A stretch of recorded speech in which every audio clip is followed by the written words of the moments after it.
ನಮಸ್ಕಾರ ಅಮ್ಮ.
நமஸ்காரம் அம்மா.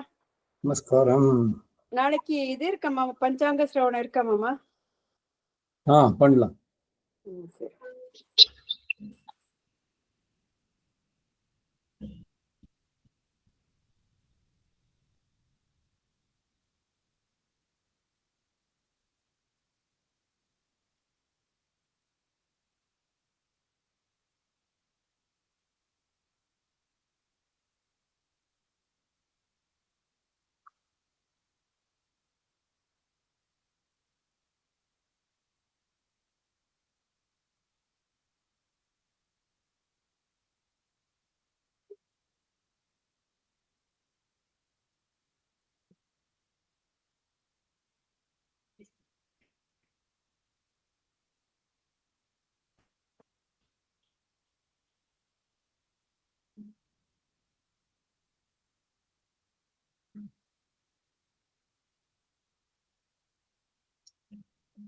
अस्मद्गुरुभ्यो नमः.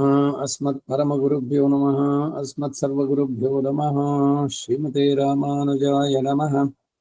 रामानुजदया पात्रं ज्ञानवैराग्यभूषणं श्रीमद्वेङ्कटनाथार्यं वन्दे वेदान्तदेशिकं लक्ष्मीनाथसमारम्भां नाथयामनमध्यमाम् अस्मदाचार्यपर्यन्तां वन्दे गुरुपरम्परां यो नित्यमच्युतपदाम्बुजयुग्मरुक्मं व्यामोहतस्तदितराणि तृणाय मेने अस्मद्गुरोर्भगवतोऽस्य दैकसिन्धोः रामानुजस्य चरणौ शरणं प्रपद्ये मातापिता युवतीस्तनया विभूतिः सर्वं यदेव तन्मया आद्यस्य नः कुलपतेर्वकुलाभिरामं श्रीमत्तदङ्घ्रियुगलं प्रणमामि मूर्ध्ना भूतं सरश्च मोदाह्वयवड्डनः तश्रीभक्तिसारकुलशेखरयोगिवाहान् भक्ताङ्घ्रिरेण परकालयतीन्द्रमिश्रान् श्रीमत्पराङ्कुशमुनिं प्रणतोऽस्मि नित्यम् श्रीमान् वेङ्कटनाथार्यः कवितार्किककेसरी वेदान्ताचार्यवर्यो मे सन्निधत्तां सदा हृदि गुरुभ्यः तद्गुरुभ्यश्च नमो वागमदीमहे वृणीमहे च तत्राद्यो दम्पती जगदाम्पति स्वशीशभूतेन मया स्वीः सर्वपरिचदैः विधातं प्रीतमात्मानं श्रीमान् प्रथमतेष्व शुक्लांबरधरं विष्णुं शशिवर्णं चतुर्भुजं प्रसन्नवदनं ध्यायेत् सर्वविघ्नोपशान्तिः। यस्य द्विरदभक्त्राद्याः पारिषद्याः परशतं विघ्नान् निघ्नन्ति सततं विश्वक्सेनं तमाश्रये। दिव्याकारं सरोजाक्षं शङ्खचक्रगदाधरं मुकुन्दद्वारनिलयं विश्वक्सेनमुपास्महे। व्यासं वसिष्ठनप्तारं शक्तये पौत्रमकल्मषं पराशरात्मजं वन्दे शुकदातं तपोनिधिम्। व्यासाय विष्णुरूपाय व्यासरूपाय विष्णुवे नमो वै ब्रह्मनिधये वासिष्ठाय नमो नमः। अविकाराय शुद्धाय नित्याय परमात्मने सदैकरूपरूपाय विष्णुवे सर्वजिष्णुवे सम्यज्ञाय कलापे नमः भारतेन च उपबृंहदवेदाय नमो व्यासाय विष्णुवे मुनिं स्निग्धाम्बुदा भासं वेदव्यासमकल्मषं वेदव्यासं सरस्वत्यां वासं व्याहासं नमाम्यहम्। अचतुर्वदनो ब्रह्मा द्विबाहुरपरो हरिः अपाललोचन शम्भो भगवान् बादरायणः। कृष्णं कमलपत्राक्षं पुण्यष्टमकीर्तनं वासुदेवं जगद्योनिं नौमि नारायणं हरिं। कृष्णाय यादवेन्द्राय ज्ञानमुद्राय योगिने नाथाय रुक्मिणीशाय नमो वेदान्तवेदिने। सारथ्यमर्जुनस्याजौ कुर्वन् गीतामृतं ददौ लोकत्रयोपकाराय तस्मै कृष्णात्मने नमः। सर्वोपनिषदो गावः दुग्धा गोपालनन्दनः पार्थो वत्सः सुधीर्भोक्ता दुग्धं गीतामृतं महत्। मलनिर्मोचनं पुंसां जलस्नानं दिने दिने सगद्गीताम्बसि स्नानं संसारमलमोचनं। गीतासु गीता कर्तव्या किमन्ये शास्त्रविस्तरैः या स्वयं पद्मनाभस्य मुखपद्माद्यनिसृता। सर्वशास्त्रमयी गीता सर्वदेवमयो हरिः सर्वतीर्थमयी गंगा सर्वधर्ममयो मनः। यस्मिन् समः प्रसादसमुखे कवयो विधीते शास्त्राण्यशासुर्ययन्महिमाश्रयाणि। कृष्णेन तेन यदि स्वयमेव गीतं शास्त्रस्य तस्य सदृशं किमिहास्ति शास्त्रम्। भीष्मद्रोणतटा जयद्रथजला गान्धार नीलोत्पला शल्यग्राहवती कृपेण वैनि। कर्णेन वेलाकुला श्वत्थाम विकर्णघोरमकरा दुर्योधनावर्तिनी। सोत्तीर्णः खलु पाण्डवैरणनदी कैवर्तके केशवे। नमोऽस्तु ते व्यासविशालबुद्धे कुल्लारविन्दायतपत्तनेत्र। येन त्वया भारततैलपूर्णः प्रज्वालितो ज्ञानमयप्रदीपः। प्रपन्नपारिजाताय तोत्रवेत्रैकपाणये ज्ञानमुद्राय कृष्णाय गीतामृतदुहे नमः। वसुदेवसुतं देवं कंसचाणूरमर्दनं देवकी परमानन्दं कृष्णं वन्दे जगद्गुरुम्। पाराशर्यवचः सरोजमानं गीतार्थगन्धोत्कटं नानाख्यानककेसरं हरिकथा सम्बोधनाबोधितम्। लोके सज्जनषट्पदैराराप्यपीयमानं मुदा भूयात् भारतपङ्कजं कलिमलप्रध्वंसिनः श्रेयसे। मूकं करोति वाचालं पङ्गुं लङ्घयते गिरिं यत्कृपातमहं वन्दे परमानन्दमाधव। यं ब्रह्मा वरुणेन्द्रो रुद्रमरुतस्तुन्वन्ति दिव्यैस्तवैः वेदैः साङ्गपदक्रमोपनिषदैः गायन्ति यं सामगाः। ध्यानावस्थिततद्गतेन मनसा पश्यन्ति यं योगिनो यस्यान्तं न विदुःसुरासुरगणाः देवाय तस्मै नमः। पार्थाय प्रतिबोधितां भगवता नारायणेन स्वयं व्यासेन ग्रथितां पुराणमुनिना मध्ये महाभारतम् अद्वैतामृतवर्षिणीं भगवतीम् अष्टादशाध्यायिनीम् अम्ब त्वामनुसन्धदामि भगवद्गीते भवद्वेषिणि। अथ श्रीमद्भगवद्गीतासु उपनिषत्सु ब्रह्मविद्यायां योगशास्त्रे श्रीकृष्णार्जुनसंवादे विभूतियोगो नाम दशमोऽध्याये अष्टमश्लोकः। अष्टमैषी समेता श्रीकृष्णाय परब्रह्मणे नमः। अहं सर्वस्य प्रभवो मत्तः सर्वं प्रवर्तते इति मत्वा भजन्ते माहं मुदा भावसमन्विताः। ಇದಕ್ಕೆ ಅವತಾರಿಕೆಯನ್ನು ಹೋದ್ವಾರ ನೋಡಿದ್ವಿ, ಇನ್ನೊಂದು ಸಲ ಅದನ್ನು ಹೇಳ್ತೀನಿ. ವಿಭೂತಿ ಜ್ಞಾನ ವಿಪಾಕ ರೂಪಂ ಭಕ್ತಿ ವೃದ್ಧಿಂ ದರ್ಶಯತಿ. ನನ್ನ ಸರ್ವ ನಿಯಾಮ್ಯ ವರ್ಗದ ನಿಯಮನದ ಜ್ಞಾನದಿಂದ ಪರಿಪಕ್ವ ದಶೆಯನ್ನು ಹೊಂದಿದ. ಇಲ್ಲಿ ಯಥಾರ್ಥವಾದ ವಿಭೂತಿ ಜ್ಞಾನವನ್ನು ಮಾತ್ರ ಹೇಳಿದ್ದು, ಅದರೊಂದು ಹೇಳಿದ ಯೋಗ ಜ್ಞಾನಕ್ಕೂ ಉಪಲಕ್ಷಣ ಎಂದು ಭಾವಿಸ್ತಕ್ಕದ್ದು. ಹೀಗೆ ಇವೆರಡರ ಜ್ಞಾನದಿಂದ ಭಕ್ತಿ ವೃದ್ಧಿಂ, ಭಕ್ತಿಯ ಅಭಿವೃದ್ಧಿಯನ್ನ, ಇದು ಭಕ್ತಿಯೋಗವು ಚೆನ್ನಾಗಿ ನೆಲೆಗೊಂಡು ಪರಭಕ್ತಿಯನ್ನೆನಿಸಿಕೊಳ್ಳುವಂತ ಅವಸ್ಥೆ, ಅದನ್ನ ದರ್ಶಯತಿ ತೋರಿಸ್ತಾರೆ. ಅಂದರೆ ಅದು ಹೇಗೆ ಉಂಟಾಗುತ್ತೆ ಅನ್ನೋದನ್ನ ವ್ಯಕ್ತಪಡಿಸ್ತಾರೆ. ಇದರಿಂದ ವಿಭೂತಿ ಯೋಗ ಮತ್ತು ಕಲ್ಯಾಣ ಗುಣಗಣ ಯೋಗಗಳ ಜ್ಞಾನದಿಂದ ಉಂಟಾಗ ಇಲ್ಲಿ ಮುಂದೆ ತಿಳಿಸಿದೆ.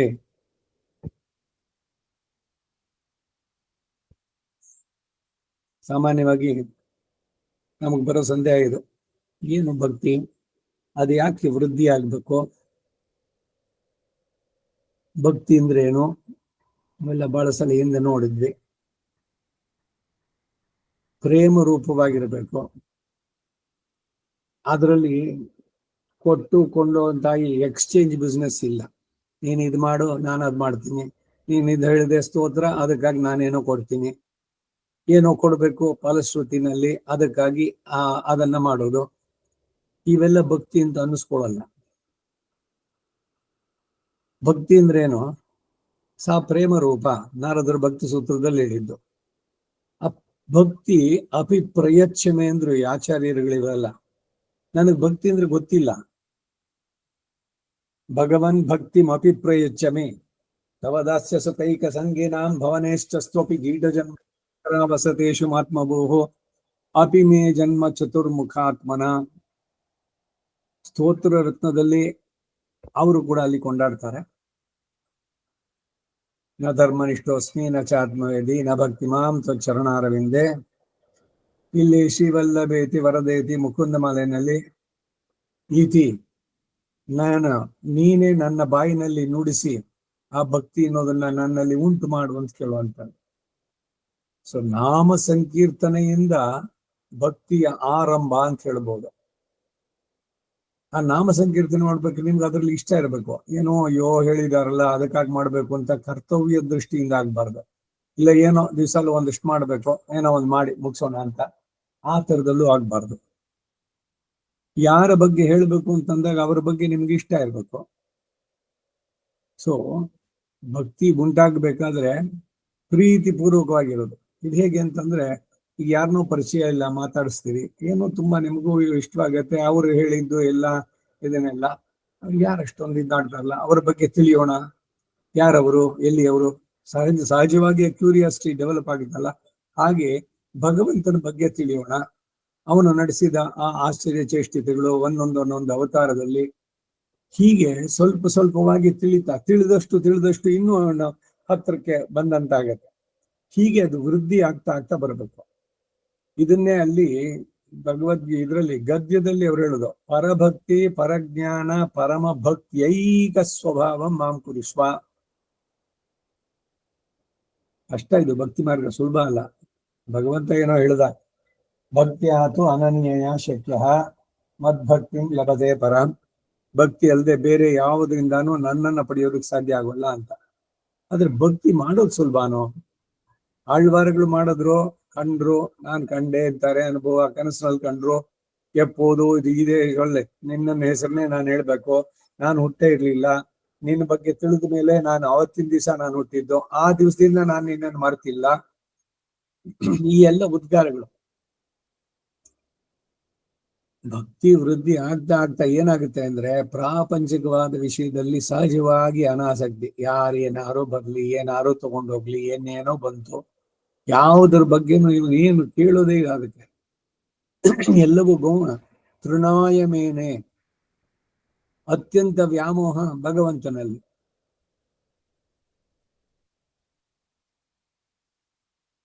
ವಿರಕ್ತ ಪರಮಾತ್ಮನಿ, ಯೋ ಪರಮಾತ್ಮನಿ ರಕ್ತ ವಿರಕ್ತ ಅಪರಮಾತ್ಮನಿ. ಪರಮಾತ್ಮನಲ್ಲದ ವಿಷಯದಲ್ಲಿ ಸಹಜವಾಗಿಯೇ ಇವರಿಗೆ ಎಲ್ಲ ಬಿಟ್ಟೋಗುತ್ತೆ.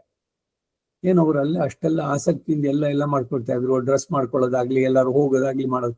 ಈಗೇನು ಯಾವುದ್ರ ಬಗ್ಗೆನೂ ಅವ್ರಿಗೆ ಇಲ್ಲ ಅಂತಂದ್ರೆ, ನಿಜವಾಗ್ಲೂ ಅವ್ರಿಗೆ ಭಕ್ತಿ ಅನ್ನೋದು ಉಂಟಾಗಿದ್ರೆ ಇವೆಲ್ಲ ಬಹಳ ಗೌಣ. ಈ ಡ್ರೆಸ್ ಹಾಕೊಂಡೋದ್ರೆ ಇದಕ್ ಮ್ಯಾಚಿಂಗು, ಇದು ಹಿಂಗಿದ್ರೇನೆ, ಏನೂ ಇಲ್ಲ. ಮತ್ತೆ ಈ ರೀತಿಯ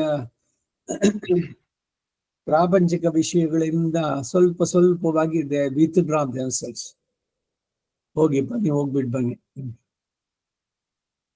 ಈ ತರ. ಮತ್ತೆ ಎಲ್ಲರ ಜೊತೆಗೆ ಅಲ್ಲಿ ಸೇರೋಲ್ಲ. ಮತ್ತೆ ಇನ್ನೇನ್ ಮಾಡ್ತಾರೆ ಅಂದ್ರೆ, ಇವರಿಗೆ ಸಿಕ್ಕ ಸಮಯ ಎಲ್ಲ ಭಗವಂತನ ಜೊತೆಗ ಅವನ ಬಗ್ಗೆ ತಿಳಿಯೋಣ, ಇನ್ನೂ ಒಂದಷ್ಟು ನೋಡೋಣ, ಇನ್ನೊಂದಷ್ಟು ಕೇಳೋಣ. ಇದು ವೃದ್ಧಿ ಆಗ್ತವಂತ ಮಾರ್ಗಗಳಿಗಲ್ಲ. ಅದಕ್ಕಾಗಿ ಇಷ್ಟೆಲ್ಲ ಹೇಳ್ತಾರೆ. ಸೊ ಈ ಶ್ಲೋಕದಲ್ಲಿ ಆ ಭಕ್ತಿ ಅನ್ನೋದು ಹೇಗೆ ವೃದ್ಧಿ ಆಗುತ್ತೆ ಅನ್ನೋದನ್ನ ಹೇಳ್ತಾ ಇದ್ದಾನೆ.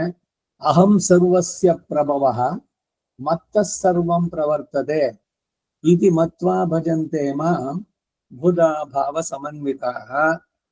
ಹಿಂದೆ ತಾನು ಸರ್ವಕ್ಕೂ ಅಂತರಾತ್ಮನಾಗಿ ಸರ್ವವೂ ತನ್ನ ಸೊತ್ತಾಗಿ ಈಶಾವಾಸ್ಯಮಿದಂ ಸರ್ವಂ ಯತ್ಕಿಂಚ ಜಗತ್ಯಾಂ ಜಗತ್ ಈಶಾವಾಸ್ಯಂ. ಅಸ್ಯ ಏನು ಇಲ್ಲಿ ಇರುವಂತದ್ದು ಚೇತನವು ಅಚೇತನವು ಸಮಸ್ತವು ಭಗವಂತನಿಗೆ ಸೇರಿದ್ದು. ಯತ್ಕಿಂಚತ್ ಒಂದು ಕಾಕಿನಿ ಅಂತಾರೆ, ಒಂದು ಚಿಕ್ಕದು ಒಂದು ಸಾಸಿವೆ ಎಷ್ಟು, ಅದು ಮಾತ್ರ ಅವನಿಗೆ ಸೇರಿದ್ದಲ್ಲ ಅಂತಿಲ್ಲ. ಸಮಸ್ತವು ಅಶೇಷತಃ ಎಲ್ಲ ಭಗವಂತನ ಸೊತ್ತು. ಮತ್ತೆ ಎಲ್ಲದಕ್ಕೂ ಅವನು ನಿಯಾಮಕ, ಸರ್ವಕ್ಕೂ ಅವನು ನಿಯಾಮಕ. ತಾನು ಕಲ್ಯಾಣ ಮಹೋದಧಿ ಎಂದು ಯಾವನು ತತ್ವತಃ ವೇತಿ ಯಥಾರ್ಥವಾಗಿ ತಿಳಿತಾನೋ ಭಗವಂತನನ್ನ ಹೀಗೆ, ಅವನು ಅಸ್ಖಲಿತವಾದ ಭಕ್ತಿ ಯೋಗದಲ್ಲಿ ನಿಲ್ತಾನೆ. ಸ್ಖಲನ ಅಂದ್ರೆ ಏನು? ಕ್ಷಣ ಭಕ್ತಿ, ಆಮೇಲೆ ಏನೋ ಹೇಳ್ತಾ ಇದ್ದೆ, ಇದೆಲ್ಲ ಪ್ರಾಪಂಚಿಕವಾದದ್ದು, ಅಥವಾ ಏನೋ ರೋಗನೋ ಯಾವುದೋ ದುಃಖ, ಏನೋ ಮೂಡಿಲ್ಲ, ಈ ತರ ವೈಪರೀತ್ಯಗಳು ಬರೋದೇ ಇಲ್ಲ. ಅಸ್ಖಲಿತವಾದದ್ದು ಅಂದ್ರೆ ಹಾಗೆ ಭಕ್ತಿ ಯೋಗದಲ್ಲಿ ನೆಲೆಯಲ್ಲಿಲ್ಲುವಂತಹದ್ದು. ಈ ಶ್ಲೋಕದಲ್ಲಿ ತತ್ವತಃ ತಿಳಿಯೋಣವು ಯದ್ರೂಪ ಎಂದು ಚೆನ್ನಾಗಿ ವಿಶದೀಕರಿಸಿ ಅದರಿಂದ ಭಾವ ಸಮನ್ವಿತ ರೂಪ ಪ್ರಯೋಜನ ಉಂಟು ಅಂತ ಹೇಳ್ತಾರೆ. ಆ ಭಾವ ಸಮನ್ವಿತ ಎಂತದ್ದು ಅಂದ್ರೆ ಮಚ್ಚಿತ್ತ ಮದ್ಗತ ಪ್ರಾಣ ಎಂದು ಅದರ ಮುಂದಿನ ಶ್ಲೋಕದಲ್ಲಿ ಉಪಪಾದಿಸಿ ಭಕ್ತಿ ವೃದ್ಧಿಯು ಅಂತಹ ಜ್ಞಾನದಿಂದ ಉಂಟಾಗತ್ತೆ ಅನ್ನೋದನ್ನ ಹೇಗೆ ಗೊತ್ತು ಮಾಡಬಹುದು ಅನ್ನೋದನ್ನ ವ್ಯಕ್ತಪಡಿಸ್ತಾ ಇದ್ದಾರೆ. ಆದ್ದರಿಂದಲೇ ಶ್ರೀ ಯತಿವರ್ಯರ ಅವತಾರಿಕೆಯಲ್ಲಿ ಭಕ್ತಿ ವೃದ್ಧಿಂ ದರ್ಶಯತಿ, ಭಕ್ತಿ ಹೇಗೆ ವೃದ್ಧಿ ಆಗುತ್ತೆ ಅನ್ನೋದನ್ನು ತೋರಿಸ್ಕೊಡ್ತಾರೆ. ಅಹಂ ಸರ್ವೇಶ್ವರನಾಗಿ ಶ್ರೀಕೃಷ್ಣನಾದವನಾದ ನಾನು ಸರ್ವಸ್ಯ ಪ್ರಭವಃ ಯತೋ ವಾ ಇಮಾನಿ ಭೂತಾನಿ ಜಾಯಂತೆ ಯೇನ ಜಾತಾನಿ ಜೀವಂತಿ ಯತ್ ಪ್ರಯಂತಿ ಅಭಿಸಂವಿಶಂತಿ ತದ್ವಿಜಿಜ್ಞಾಸಸ್ವ ಅಂತಿದೆ ನಾರಾಯಣಿಕ ದುಗುಬಲ್ಲಿನಲ್ಲಿ ಹೇಳಿದ್ದು. ಆ ಶ್ರುತಿಲಿ ಹೇಳಿರೋ ಹಾಗೆ ಸಮಸ್ತ ವಿಶ್ವದ ಉತ್ಪಾದಕ ನಾನು, ಉಪಾದಾನ ನಿಮಿತ್ತ ಮತ್ತು ಸಹಕಾರಿ ರೂಪದ ಸರ್ವವಿಧ ಕಾರಣನು ನಾನೇ, ಜಗದಾದಿ ಕಾರಣ, ಆದಿ ಮೂಲ ಪ್ರಕೃತಿ ಎಲ್ಲಿಂದ ಉಂಟಾಯಿತು? ಅವನಿಂದಲೇ, ಅವನೇ ಆದ ಅಂತ ಹೇಳುವಂತಹದ್ದು. ಹಾಗೆ ಎಲ್ಲ ರೂಪದಲ್ಲೂ ನಾನೇ, ಮೆಟೀರಿಯಲ್ ಕಾಸು, ಇನ್ಸ್ಟ್ರೂಮೆಂಟಲ್ ಕಾಸು ಎಲ್ಲವೂ ಅವನೇನೆ. ಉಪಾದಾನ ನಿಮಿತ್ತ ಸಹಕಾರಿ. ಆದ್ದರಿಂದ ಈ ಜಗತ್ತಿನಲ್ಲಿ ಕಾಣುವ ವಿವಿಧ ವಿಚಿತ್ರ ಸೃಷ್ಟಿಗೆಲ್ಲ ನಾನೇ ಕಾರಣನು. ಆಗಲಿ ಲೋಕದಲ್ಲಿ ಅನೇಕ ಚೇತನರು ಅನೇಕ ವಿಧವಾದ ಸೃಷ್ಟಿಗೆ ಅಧಿಕಾರಿಗಳಾಗಿ ಕಂಡಿರ್ಬೇವಲ್ಲ. ಮೋಟಾರ್ ಕಾರು, ರೈಲು, ಸ್ಟೀಮರ್, ವಿಮಾನಗಳ ನಿರ್ಮಾಣ, ಅವುಗಳನ್ನು ಬಹುತ್ವರಿಯಾಗಿ ನಡೆಸುವ ಹಾಗೆ ಸೃಷ್ಟಿಯು, ವಿಲಾಯಿತಿಯ ಸಂಗೀತ ಇಲ್ಲಿ ಕೇಳುವ ಹಾಗೆ ಮಾಡುವಂತ ಯಂತ್ರ ಸೃಷ್ಟಿ, ಟ್ರಾನ್ಸ್ಮಿಟರ್ಸ್, ರೇಡಿಯೋ, ಇದು ಎಲ್ಲ ಇವೇ ಮೊದಲಾದ ಇನ್ನೂ ಅನೇಕ ಸೃಷ್ಟಿಗಳು ಚೇತನನು ಕಾರಣವಾಗಿ ತೋರುತ್ತಾನಲ್ವೇ ಅಂತಂದ್ರೆ ಮತ್ತಃ ಸರ್ವಂ ಪ್ರವರ್ತತೆ. ಈ ವಿಶ್ವದಲ್ಲಿ ನಡೆಯುವ ಸರ್ವ ಪ್ರವರ್ತನವು ನನ್ನ ಮೂಲಕವಾಗಿಯೇ ಅಂತ ತಿಳಿಸೋದಕ್ಕಾಗಿ ನನ್ನಿಂದಲೇ ಎಲ್ಲವೂ ನಡೆಯುತ್ತೆ ಅಂತ ಹೇಳ್ತಾರೆ. ಏನು ಈಗಿನ ಮಾಡರ್ನ್ ಅಡ್ವಾನ್ಸ್ಮೆಂಟ್, ಸೈಂಟಿಫಿಕ್ ಅಡ್ವಾನ್ಸ್ಮೆಂಟ್ಸ್, ವಿಜ್ಞಾನದಲ್ಲಿ ಎಷ್ಟೆಲ್ಲ ಬೇರೆ ಬೇರೆ ಗ್ರಹಕ್ಕೆ ಹೋದ್ರು, ಅಲ್ಲಿಂದ ಆ ಗ್ರಹ ಸೃಷ್ಟಿ ಮಾಡಿದವನು ಯಾರು? ಇವ್ರು ಅಲ್ಲಿಂದ ಹೋಗ್ಬೇಕಾದ್ರೆ ಯಾರ ಸಂಕಲ್ಪ ಇತ್ತು? ಬರೀ ಮನುಷ್ಯನ ಬುದ್ಧಿ ಶಕ್ತಿಯಿಂದ ಮಾಡಿ ಆಗತ್ತೋ? ಅವನ ಸಂಕಲ್ಪ ಇಲ್ದಿದ್ರೆ ಅದು ತಲುಪುತ್ತೋ? ಬಿದ್ದಂತ ಫೇಲ್ಯೂರ್ಸ್ ಬೇಕಾದಷ್ಟಿದೆ. ಇಲ್ಲಿಂದ ಸ್ಪೇಸು ಇದಕ್ಕೆ ಹೋಗೋದಕ್ಕೆ ಇದು ಶಟ್ಲು ಅಲ್ಲಿಂದ ಹೊರಟಿದ್ ಸ್ವಲ್ಪ ಹೊತ್ತಿಗೆನೆ ಅದು ಬ್ಲಾಸ್ಟ್ ಆಗಿ ಹೋಯ್ತು, ಎಲ್ಲ ಬಿತ್ತು. ಇನ್ಯಾರೋ ಅಲ್ಲಿ ಹೋದ್ರು, 10 ದಿವಸ ಇದ್ರು, 285 ದಿವಸನೋ ಯಾರೋ ಮೆಟ್ಲು ಇಡಿ ಬಂದ್ರು ವಾಪಸ್ಸು ಅಂತ ಇಲ್ಲ. ಇವೆಲ್ಲ 8 ದಿವಸ ಅಲ್ಲಿ ಹೆಂಗಿದ್ರು? ಯಾರು ಅವರನ್ನೆಲ್ಲ ರಕ್ಷಣೆ ಮಾಡಿದ್ದು ಅಲ್ಲಿ ಎಲ್ಲ?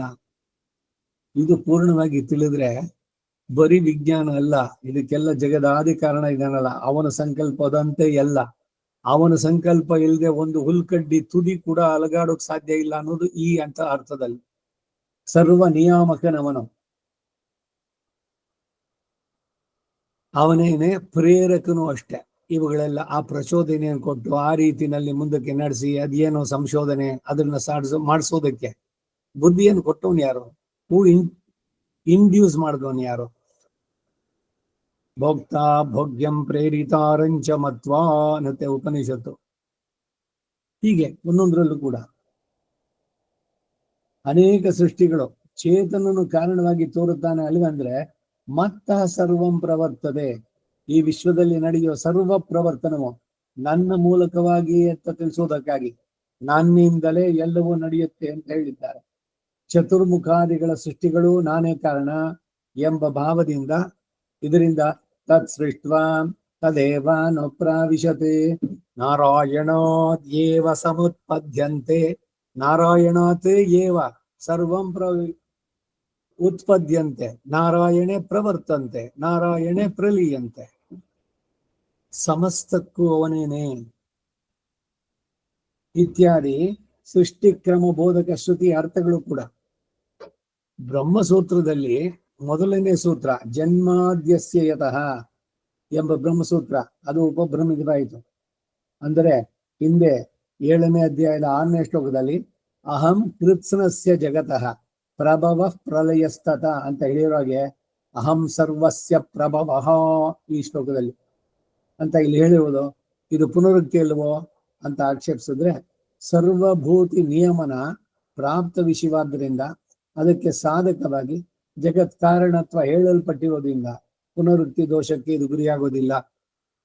ಹೇಳಿದ್ದೆ ಹೇಳ್ದಾಗ ಕಿಸ್ಬಾಯಿದಾಸ ಏನಿದೆ ಅಲ್ಲಿ ಹೇಳಿದ್ದೇನೆ ಇಲ್ಲಿ ಹೇಳಿದ್ದು, ಇಲ್ಲಿ ಹೇಳಿದ್ದೇನೆ ಮತ್ತೊಂದು ಹೇಳಿದ್ದು ಅಂತ ಒಂದು ಉದ್ದೇಶ ಇಲ್ಲದೆ ಹೇಳಿದ್ದಲ್ಲ.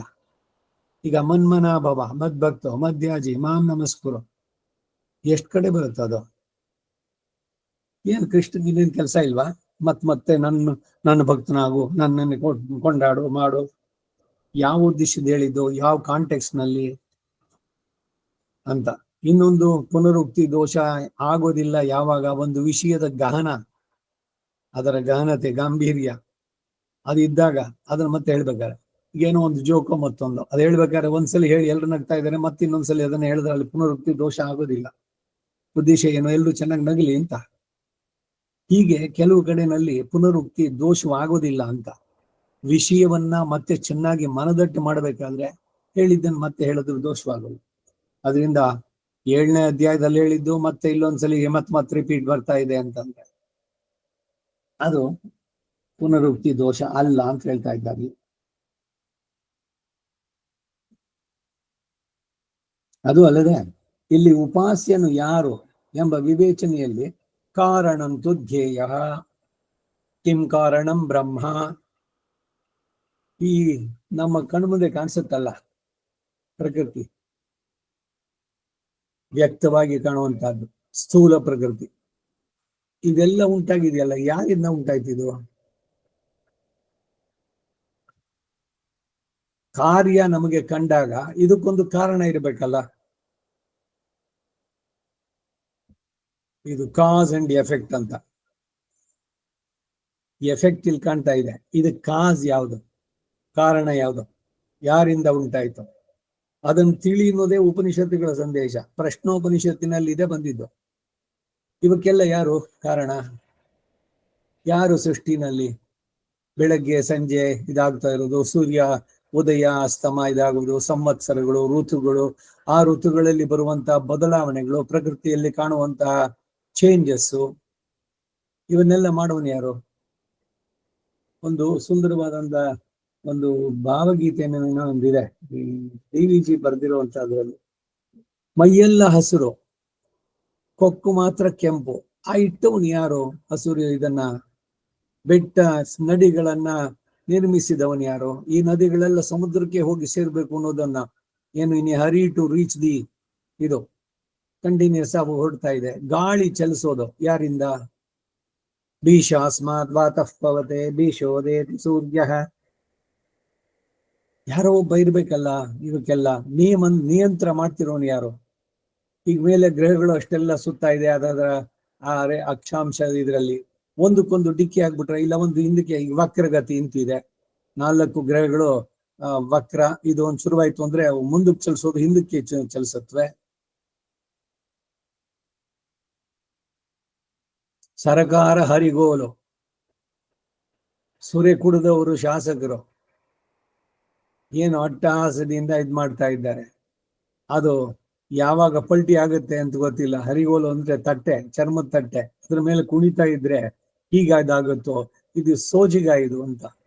ಬೇಕಾದಷ್ಟು ವಾಹನಗಳು ಸುತ್ತಾ ಇದೆ. ಎಲ್ಲರದು ಕೂಡ ಪ್ರತಿದಿನ ಕೇಳಿ ಅಲ್ಲಿ ಇಲ್ಲಿ ಏರ್ ಲೈನ್ ಕೂದಲು ಎಳೆಯಲ್ಲಿ ಅವನು ಬಚಾವಾದ. ಯಾರು ಬಚಾವ್ ಮಾಡಿದ್ರು? ಆಕ್ಸಿಡೆಂಟ್ ಅನ್ನೋದೇನು ಅನಿರೀಕ್ಷಿತವಾಗಿ ಆಗುತ್ತಾನೆ. ಅದಾಗದಂತೆ ರಕ್ಷಣೆ ಮಾಡಿದವನು ಯಾರು? ಎಲ್ಲದರ ನಿಯಂತ್ರಣ. ಇವೆಲ್ಲ ನೋಡಿದ್ರೆ ಆ ಕಾಣದ ಕೈ ಅವನಿಗೆ ತಲೆ ಬಗ್ಗಿಸ್ಬೇಕಾಗತ್ತಷ್ಟೇ, ಇನ್ನೇನಿಲ್ಲ. ಹೀಗೆ ಎಲ್ಲವನ್ನು ನಿರ್ಮಿಸ್ತಾನೆ ಈ ಜಗದ್ವ್ಯಾಪಾರ. ಇದೇನು ಒಂದು ಲೋಕಕ್ಕ? 14 ಲೋಕಗಳ ಈ ಒಂದು ಬ್ರಹ್ಮಾಂಡ, ಅಂತಹ ಅಖಿಲಾಂಡ ಕೋಟಿ ಬ್ರಹ್ಮಾಂಡಗಳು. ಪ್ರತಿ ಒಬ್ಬೊಬ್ಬರು ಅವರವರ ಇದಕ್ಕೆ ಸರಿಯಾಗಿ ಕೆಲಸಗಳನ್ನ ನಡೆಸುವಂತಹದ್ದು. ಆ ಗುಣಗಳಲ್ಲಿ ಅವರನ್ನ ಪ್ರವರ್ತಿಸಿ ಅವರವರು ಮಾಡಿದ ಕರ್ಮ ಸಂಸ್ಕಾರ ಇನ್ನಿಂದು ಅದರದಕ್ಕೆ ಸರಿಯಾಗಿ ಅವರವರನ್ನ ಯೋಜಿಸುವಂತಹದ್ದು. ಇದು ಎಂತ ಸುಪ್ರೀಂ ಕಂಪ್ಯೂಟರ್ ಅಂತ. ಇಲ್ಲಿ ಯಾವ್ದು ತಪ್ಪಿತು, ಇನ್ನೇನು ಆಯ್ತು, ಔಟ್ ಆಫ್ ಇದಾಯ್ತು, ಈಗ ಆನ್ಲೈನು ಇದಕ್ಕಿದ್ದಂಗೆ ಹೊರಟೋಯ್ತು, ಈ ತರದ್ದೆಲ್ಲ ಮನುಷ್ಯ ಮಾಡಿದಂತ ಕೃತಿಗಳಲ್ಲಿ ನಡೆಯೋದು ಸಾಧ್ಯ. ಆದ್ರೆ ಭಗವಂತನ ಸೃಷ್ಟಿನಲ್ಲಿ ಈ ತರದ್ದೇನಾದ್ರು ನಡೆಯುತ್ತೋ? ಇದ್ರ ಬಗ್ಗೆ ಎಲ್ಲ ಒಂದ್ ಸ್ವಲ್ಪ ಯೋಚನೆ ಮಾಡಿದ್ರೆ ಏನ್ ಅನ್ಸುತ್ತೆ? ಮತ್ತ ಸರ್ವಂ ಪ್ರವರ್ತತೆ. ಜಗತ್ ಕಾರಣ ಯಾರೋ ಅವನನ್ನ ಧ್ಯಾನಿಸು ಅನ್ನೋ ಮಾತು. ಅವನೇನೆ ಉಪಾಸಿಸಬೇಕಾಗುವುದು ಅನ್ನೋಂತಹ ಭಾವನೆ ಇಲ್ಲಿ ಪ್ರದರ್ಶಿತ. ಪ್ರಭವ ಶಬ್ದದಿಂದ ಇಲ್ಲಿ ಸೃಷ್ಟಿ ಮಾತ್ರವೇ ಹೇಳಿತ್ತು ಎಂದು ಭಾವಿಸಬರ್ತಕ್ಕದ್ದಲ್ಲ. ಮುಂದೆ ಮತ್ತ ಸರ್ವಂ ಪ್ರವರ್ತತೆ ಅಂತ ಹೇಳಿರೋದ್ರಿಂದ ಸೃಷ್ಟಿಯನ್ನು ಹೊಂದಿದ ವಸ್ತುಗಳಿಗೆ ಅವುಗಳ ಸ್ಥಿತಿ ಕಡೆಗೆ ಲಯಗಳು ತಪ್ಪಿದ್ದಲ್ಲವಾದ್ದರಿಂದ ಈ ಪ್ರಭವ ಶಬ್ದ. ಯಾವ್ಯಾವ್ದು ಹುಟ್ಟುತ್ತೋ ಅದಕ್ಕೆಲ್ಲ ನಾಶ ಉಂಟು. ಜಾತಸ್ಯ ಹಿ ಮರಣಂ ಧ್ರುವಂ ಧ್ರುವಂ ಜನ್ಮ ಮೃತಸ್ಯ ಚ. ಭಗವದ್ಗೀತೆ 2ನೇ ಅಧ್ಯಾಯದಲ್ಲಿ ಅವನಿಗೆ ದೇಹಾತ್ಮ ಭ್ರಮೆಯನ್ನು ಬಿಡಿಸ್ಬೇಕಾದ್ರೆ ಯಾವ್ಯಾವ್ದು ಉಂಟಾಗತ್ತೆ ಅಂತ ಇದೆಯೋ ಅದಕ್ಕೆ ಒಂದು ನಾಶ ಅನ್ನೋದು ಉಂಟು. ಹಾಗಾದ್ರೆ ಈ ಹುಟ್ಟು ಸಾವು ಅನ್ನೋದೇನು? ಈ ಆತ್ಮನಿಗೆ ಒಂದು ಶರೀರದ ಸಂಪರ್ಕ, ಅದು ಹೋಯ್ತು ಅಂತಂದ್ರೆ ಅದನ್ನ ನಾಶ ಅಂತಂದ್ವಿ. ಸಾವು ಹುಟ್ಟು ಅನ್ನೋದೇನು? ಹಾಗೆ ಇದನ್ನ ಯಾವ್ಯಾವ್ದು ಹುಟ್ಟುತ್ತೋ ಅದಕ್ಕೆಲ್ಲ ನಾಶ ಇರೋದೆ ಸಹಜ. ಅದು ಇದ್ಯಾಕೆ ನಾವು ಅಕ್ಸೆಪ್ಟ್ ಮಾಡ್ಕೊಳ್ಳೋದು ಸರಿ ಇಲ್ಲ? ಸಾವು ಬೇಡ, ನಾವಿಲ್ಲಿ ಯಾವಾಗ್ಲೂ ಪರ್ಮನೆಂಟ್ ಆಗಿರ್ಬೇಕು. ಯಾರೋ ಹೋಗ್ಬಿಟ್ರಂತ ಏನಾಗಿತ್ತು, ಅವ್ರಿಗೆ ಹಾರ್ಟ್ ಅಟ್ಯಾಕ್ ಆಯ್ತು, ಇನ್ಯಾರಿಗೋ ಕಿಡ್ನಿ ಫೇಲ್ಯೂರು, ಇನ್ನೇನೋ ಒಂದು. ಸದ್ಯ ನನಗಾಗೋಲ್ಲ ಅಥವಾ ನಂಗಾಗಿಲ್ಲ. ಸಡನ್ ಆಗಿ ನಮ್ಮ ಮನಸ್ಸಲ್ಲಿ ಬರೋದು ನನಗಿಲ್ಲ, ಅದು ನಾನು ಇಲ್ಲಿ ಪರ್ಮನೆಂಟ್ ಆಗಿರುವನು. ಇದನ್ನೇ ಧರ್ಮರಾಜ ಹೇಳಿದ್ದು.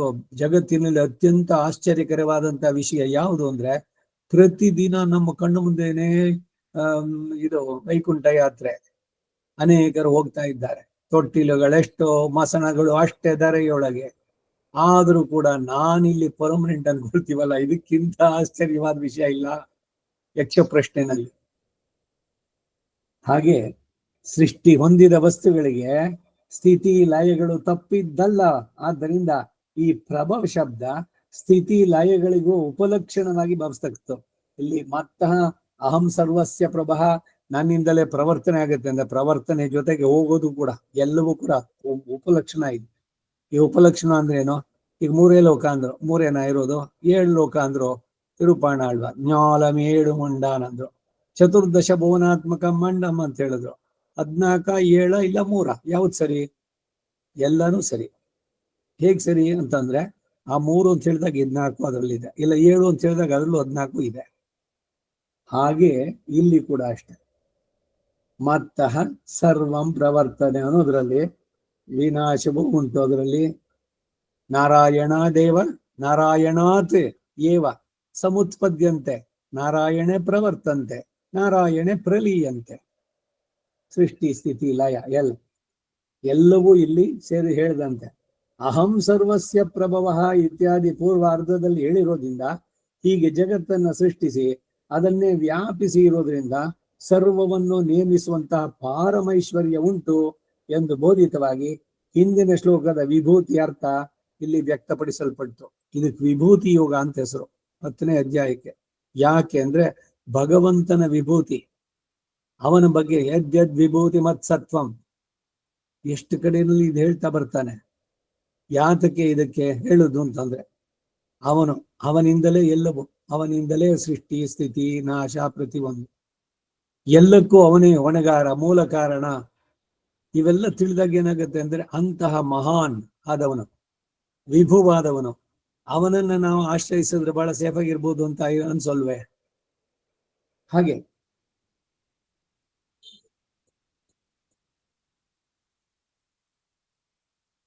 ಹಾಗೆಯೇ ಸಮಸ್ತದ ಸೃಷ್ಟಿ ನಿಯಮನಾದಿಗಳಿಂದ ಪರಿಪೂರ್ಣ ಕಾಮನಿಗೆ ಅವನಿಗಾಗತದ್ದೇನು ಅಂತ ಪ್ರಶ್ನಿಸಿದ್ದಾದ್ರೆ, ಅಚಿದ ವಿಶಿಷ್ಟಾನ್ ಪ್ರಳಯೇ ಜಂತೂನ್ ಅವಲೋಕ್ಯ ಜಾತ ನಿರ್ವೇದಾ ಕರ್ಣ ಕಳೇಬರ ಯೋಗಂ ವಿತರಸಿ ವೃಷಶೈಲನಾಥ ಕರುಣೇ ತ್ವಂ. ದಯಾಶತಕದ ಈ ಶ್ಲೋಕ ಹೇಳಿರೋ ಹಾಗೆ, ಅಪಾರ ಕರುಣೆಯಿಂದ ಇತರ ಕಲ್ಯಾಣ ಗುಣಗಳಿಂದಲೂ ಪ್ರೇರಿತನಾಗಿ ಸೃಷ್ಟಿಯಾದಿ ಕ್ರಮಗಳನ್ನು ಮಾಡ್ತಾನೆ. ಕಾರಣ ಅಂದ್ರೆ ಇಂದ್ರಿಯಗಳು, ಕರ್ಮೇಂದ್ರಿಯ ಪಂಚಜ್ಞಾನೇಂದ್ರಿಯ, ಕಲೇಬರ ಅಂದ್ರೆ ಪಾಂಚಭೌತಿಕವಾದಂತಹ ಶರೀರ. ಇದನ್ನ ಕೊಟ್ಟ ಭಗವಂತ ಯಾಕೆ? ದಯೆ, ಶ್ರೀನಿವಾಸನ ದಯೆ. ಇನ್ನೊಂದಷ್ಟು ಜನ ವಿವೇಕ ಬುದ್ಧಿ ಮನುಷ್ಯನಾಗಿ ಹುಟ್ಟಿದ್ದು, ಅದೇನು ಸುಮ್ಮನೆ ಮನುಷ್ಯನಾಗಿ ಹುಟ್ಟಿಸೋದ್ನ? ಅವರು ಮಾಡಿದ ಸುಕೃತದ ವಿಶೇಷ, ಅದರಿಂದ ಅವ್ರಿಗೆ ಮನುಷ್ಯ ಇದು ಕೊಟ್ಟಿದ್ದು. ಇಲ್ಲಿದ್ರೆ ಅವನು ಪಾರ್ಷಿಯಲ್ ಅಂತ ಆಗ್ಬಿಡುತ್ತೆ. ಅವನು ನಿಷ್ಪಕ್ಷಪಾತಿಯಾಗಿ ಎಲ್ಲವನ್ನು ಮಾಡಬೇಕಾದ್ರೆ, ಒಬ್ಬ ಮನುಷ್ಯ ಜನ್ಮ ಪಡಿಬೇಕಾದ್ರೆ ಸುಮ್ಮನೆ ಅಲ್ಲ. ಈ ಪತಂಜಲಿ ಮಹರ್ಷಿ ಆ ಯೋಗ ಸೂತ್ರದಲ್ಲಿ ಹೇಳ್ತಾನೆ, 84 ಲಕ್ಷ ಜನ್ಮಗಳು ಆದ್ಮೇಲೆ ಈ ಶರೀರ ನೀವು ಪಡೆದಿರೋದು. ಸುಮ್ಮನೆ ಸಿಕ್ಕಿದ್ದಲ್ಲ, ಅನೇಕ ಜನ್ಮಗಳ ಸುಕೃತ ನಿಮಗೆ ಮನುಷ್ಯ ಶರೀರ ಕೊಟ್ಟಿದ್ದಾನೆ. ಈ ಮನುಷ್ಯ ಶರೀರದಲ್ಲಿ ಏನು ಅಂದ್ರೆ, ನಿಮ್ಮ ಆತ್ಮದ ಉದ್ಧಾರ ಇದು ಒಂದ್ರಲ್ಲಿ ಮಾತ್ರ ಸಾಧ್ಯ. ಇದು ಅನೇಕ ಬಾರಿ ಹಿಂದೆ ಎಲ್ಲ ಹೇಳಿದ್ದಾಗಿ. ದೇವತೆಯಾಗಿ ಹೋದವನಲ್ಲ, ಇಲ್ಲ ಪ್ರಾಣಿ ತಿರ್ಯಕ್ ಸ್ಥಾವರಗಳಾಗಿದ್ದವ್ರಿಗಾಗಲ್ಲ, ಮನುಷ್ಯನಿಗೆ ಮಾತ್ರ. ಯಾಕೆಂದ್ರೆ ವಿವೇಕ, ಯಾವ್ದು ಸರಿ ಯಾವ್ದು ತಪ್ಪು ಅಂತ ಅರಿವು, ಆಮೇಲೆ ಶಾಸ್ತ್ರವನ್ನ ನೀಡಿದ್ದಾನೆ. ಅದರಲ್ಲಿ ಏನ್ ಮಾಡ್ಬೇಕು ಏನ್ ಮಾಡಬಾರ್ದು ಅಂತ ತಿಳಿಸಿದ್ದಾನೆ. ಅದನ್ನು ಆಚರಿಸುವ ಸ್ವಾತಂತ್ರ್ಯ ಕೊಟ್ಟಿದ್ದಾನೆ. ಅದರಿಂದ ಆತ್ಮೈವ ಬಂಧುವು ಆಗ್ಬೋದು, ಆತ್ಮೈವ ರಿಪುವು ಕೂಡ, ಅವನೇ ಶತ್ರುವು ಆಗ್ಬೋದು. ಮನೆಯೇವ ಮನುಷ್ಯಾಣಂ ಕಾರಣಂ ಬಂಧ ಮೋಕ್ಷಯೋಹೋ ಅನ್ನೋದು ಇದೇನೆ. ಮನಸ್ಸು ಕಾರಣವಾಗುತ್ತೆ ಅಂದ್ರೆ, ಇವನ ಬಂಧನಕ್ಕೂ ಇವನೇ ಇದೆ, ಇವನ ಮನಸ್ಸೇ ಕಾರಣ. ಅವನ ಮೋಕ್ಷಕ್ಕೂ ಅವನೇ ಮನಸ್ಸೇ ಕಾರಣ. ಇಲ್ಲಿ ಆತ್ಮ ಅಥವಾ ಮನಸ್ಸು ಹೇಳಿದ್ದು, ಸ್ವಾತಂತ್ರ್ಯ ಇದೆ ಮನುಷ್ಯನಿಗೆ. ಅದರಿಂದ ಅವನು ಏನ್ ಡಿಸಿಷನ್ ತಗೊಳ್ತಾನೋ ಅದರಂತೆ ಭಗವಂತ ಇದನ್ನ ಕೊಡ್ತಾನೆ. ಆಮೇಲೆ ಅದರ ಫಲವನ್ನ ಅನುಭವಿಸಿ ಅಂತ ಅನ್ನೋದು ಬರುವಂತ. ಇಂತಹ ಸ್ವಾಮಿಯ ನಿರ್ಹೇತುಕ ಕೃಪಾ ಪ್ರಭಾವವೇ ಕಾರಣ ಅಂತ ಶ್ರೀ ಪರಾಶರರು ವಿಷ್ಣು ಪುರಾಣದಲ್ಲಿ ಜಗತಾಮುಪಕಾರಾಯ ನ ಸ ಕರ್ಮ ನಿಮಿತ್ತಜಾಹ ಚೇಷ್ಟಾ ತಸ್ಯ ಪ್ರಮೇಯಸ್ಯ ವ್ಯಾಪಿನ್ಯವ್ಯಾಹತಾತ್ಮಿಕ ಅಂತಂದ್ರು. ನಿರ್ಹೇತುಕ ಅಂದ್ರೆ, ಹೇತು ಅಂದ್ರೆ ಒಂದು ಕಾರಣ ಇರಬೇಕು. ಏನು ಕಾರಣ ಇಲ್ಲದೆ ಏನೋ ಅವನು ನಮಸ್ಕಾರ ಮಾಡ್ದ, ಅದಕ್ಕಾಗಿ ಅವನಿಗೆ ಕೊಟ್ಟೆ, ಇದೆಲ್ಲ ಜಸ್ಟಿಫಿಕೇಶನ್, ಆ ಜಾಯಮಾನ ಕಟಾಕ್ಷ ಅವೆಲ್ಲ ಹೇಳೋದು ಅದ್ರಲ್ಲಿ ಬರುವಂತಹದ್ದು. ಆದ್ರೆ ಅವನಿಗೆ ಇವರಿಂದ ಏನಾರು ಆಗ್ಬೇಕಾಗಿದೆ. ಈಗ ಯಾರನ್ನೋ ಮೋಕ್ಷಕ್ಕೆ ಕಳಿಸಿ ಅವನಿಗೆ ಏನಾರು ಆಯ್ತಾ? ಇಲ್ಲ ಇನ್ಯಾರಿಗೋ ಪನಿಷ್ಮೆಂಟ್ ಕೊಟ್ಟು ನರಕದಲ್ಲಿ ಕಳಿಸಿದ್ದಕ್ಕೆ ಅವನಿಗೆ ಏನಾರು ಇದೆಯಾ? ಕರ್ಮಾಧ್ಯಕ್ಷನಾಗಿ ಅವರವರು ನಡೆಸಿದ ಕರ್ಮಕ್ಕೆ ಸರಿಯಾಗಿ ಫಲವನ್ನು ಕೊಡೋದು. ಯಾರು ಉತ್ತಮ ಗತಿ ತಗೊಳ್ತಾರೋ, ಯಾರು ಶಿಕ್ಷೆಯನ್ನು ಅನುಭವಿಸ್ತಾರೋ, ಎರಡರಿಂದ ಅವನಿಗೇನು ಆಗ್ಬೇಕಾಗಿಲ್ಲ. ನಿರ್ಲಿಪ್ತ ಅವನು, ಆ ರೀತಿ ನಡೆಸುವಂತಹದ್ದು. ಜಗತ್ತಿನ ಉಪಕಾರಕ್ಕಾಗಿಯೇ ಸೃಷ್ಟಿ, ತನ್ನ ಅವತಾರ ರೂಪ ಉತ್ಪತ್ತಿ. ನಮ್ಮ ಹಾಗೆ ಕರ್ಮ ಫಲದ ಭೋಗಕ್ಕಲ್ಲ. ಭಗವಂತ ಯಾವ ಕರ್ಮನೂ ಮಾಡಿಲ್ಲ. ಇಲ್ಲೇನಾದ್ರೂ ಮತ್ತೆ ಅವತರಿಸಿ ಈ ಕೃಷ್ಣ ಸಾರಥಿಯಾಗಿ ಅರ್ಜುನನಿಗೆ ಅವನ ರಥವನ್ನೆಲ್ಲ ಗುಡಿಸಿ ಕುದುರೆಗಳ ಮೈ ತೊಳೆದು ಅವಕ್ಕೆ ಹುಲ್ಲು ಹಾಕಿ ಇವೆಲ್ಲ ಏನು ಮಾಡ್ಬೇಕಾಗಿಲ್ಲ. ಇನ್ಯಾರೋ ಹೀಗೆ ಇದನ್ನ ಹೇಳ್ಬೇಕಾದ್ರೆ ಒಂದ್ಸಲ ಹಿಂದೆ ಹೇಳಿದ್ದೆ ನಾನು. ಯಾರೋ ಒಬ್ರು ಮೋಕ್ಷಕ್ಕೆ ಹೋದ್ರು, ಅವರು ಇದನ್ನ ಸುಖ ದುಃಖಗಳು, ಅಯ್ಯೋ ಪುಣ್ಯ ಪಾಪಗಳು, ಅವುಗಳನ್ನ ಏನ್ ಮಾಡ್ತಾನೆ? ಅವನಿಗೆ ಯಾರು ಸುಹೃತ್ತೋ ಅವ್ರು ಕೊಡ್ತಾನೆ, ಅವರ ದ್ವೇಷಿಗಳಾಗಿದ್ದಾರೆ ಅವರಿಗೆ ಅವರ ಪಾಪದ್ದು ಬರುತ್ತೆ. ಅದೃಷ್ಟ ಹೀಗೆ ಎಲ್ಲಿಂದನೋ ಪುಣ್ಯದ್ದು ಇಲ್ಲ ಏನೇನೋ ಅನುಭವಿಸೋದು. ಅದಕ್ಕಾಗಿ ಯಾರನ್ನು ದ್ವೇಷಿಸೋಸ್ಬೇಡ, ಯಾಕೆಂದ್ರೆ ಅವರ ಪಾಪದ್ದು ಕೂಡ ನಮಗ್ ಸೇರುವಂತಹದ್ದು ಅಂತ. ಇಷ್ಟೆಲ್ಲ ಒಂದರಿಂದ ಎ ಇಂದ ಬಿಗೆ, ಬಿ ಇಂದ ಸಿಗೆ ಈ ತರ ಬಂದಿದ್ದು, ಕಡೆಗೆ ಅದನ್ನೆಲ್ಲ ಭಗವಂತ ತಗೊಂಡ್ಬಿಡ್ತಾನೆ ಅಂತ ಯಾವ್ದೋ ವ್ಯಾಖ್ಯಾನ. ಅದಕ್ಕಾಗಿ ಅವನು ಅವತರಿಸ್ತಾನೆ ಮನುಷ್ಯರಾಗಿ. ಈಗ ರಾಮನಾಗಿ ವೈದೇಹಿ ಏನೋ ಆದಳು, ಕಾಲಿಗೆ ಚಪ್ಪಲಿನೂ ಇಲ್ದೆ ನಡಿ, ಅವನು ಬರ್ತಾ ಬಂದ್ಬಿಟ್ಟು ಅದನ್ನು ತಗೊಂಡೋದ. ಕಷ್ಟ ಇದೆಲ್ಲ ಯಾಕೆ ಅನುಭವಿಸಿದ್ದು ಅಂದ್ರೆ ಹೀಗೆ ಎಲ್ರು ಕರ್ಮ ತಗೊಂಡು ಅನುಭವಿಸ್ತಾನೆ ಅಂತ ವ್ಯಾಖ್ಯಾನ ಯಾರೋ ಕೊಟ್ಟಿದ್ದು. ಇವೆಲ್ಲ ಈಗ ಸರಿಯಾಗತ್ತೆ.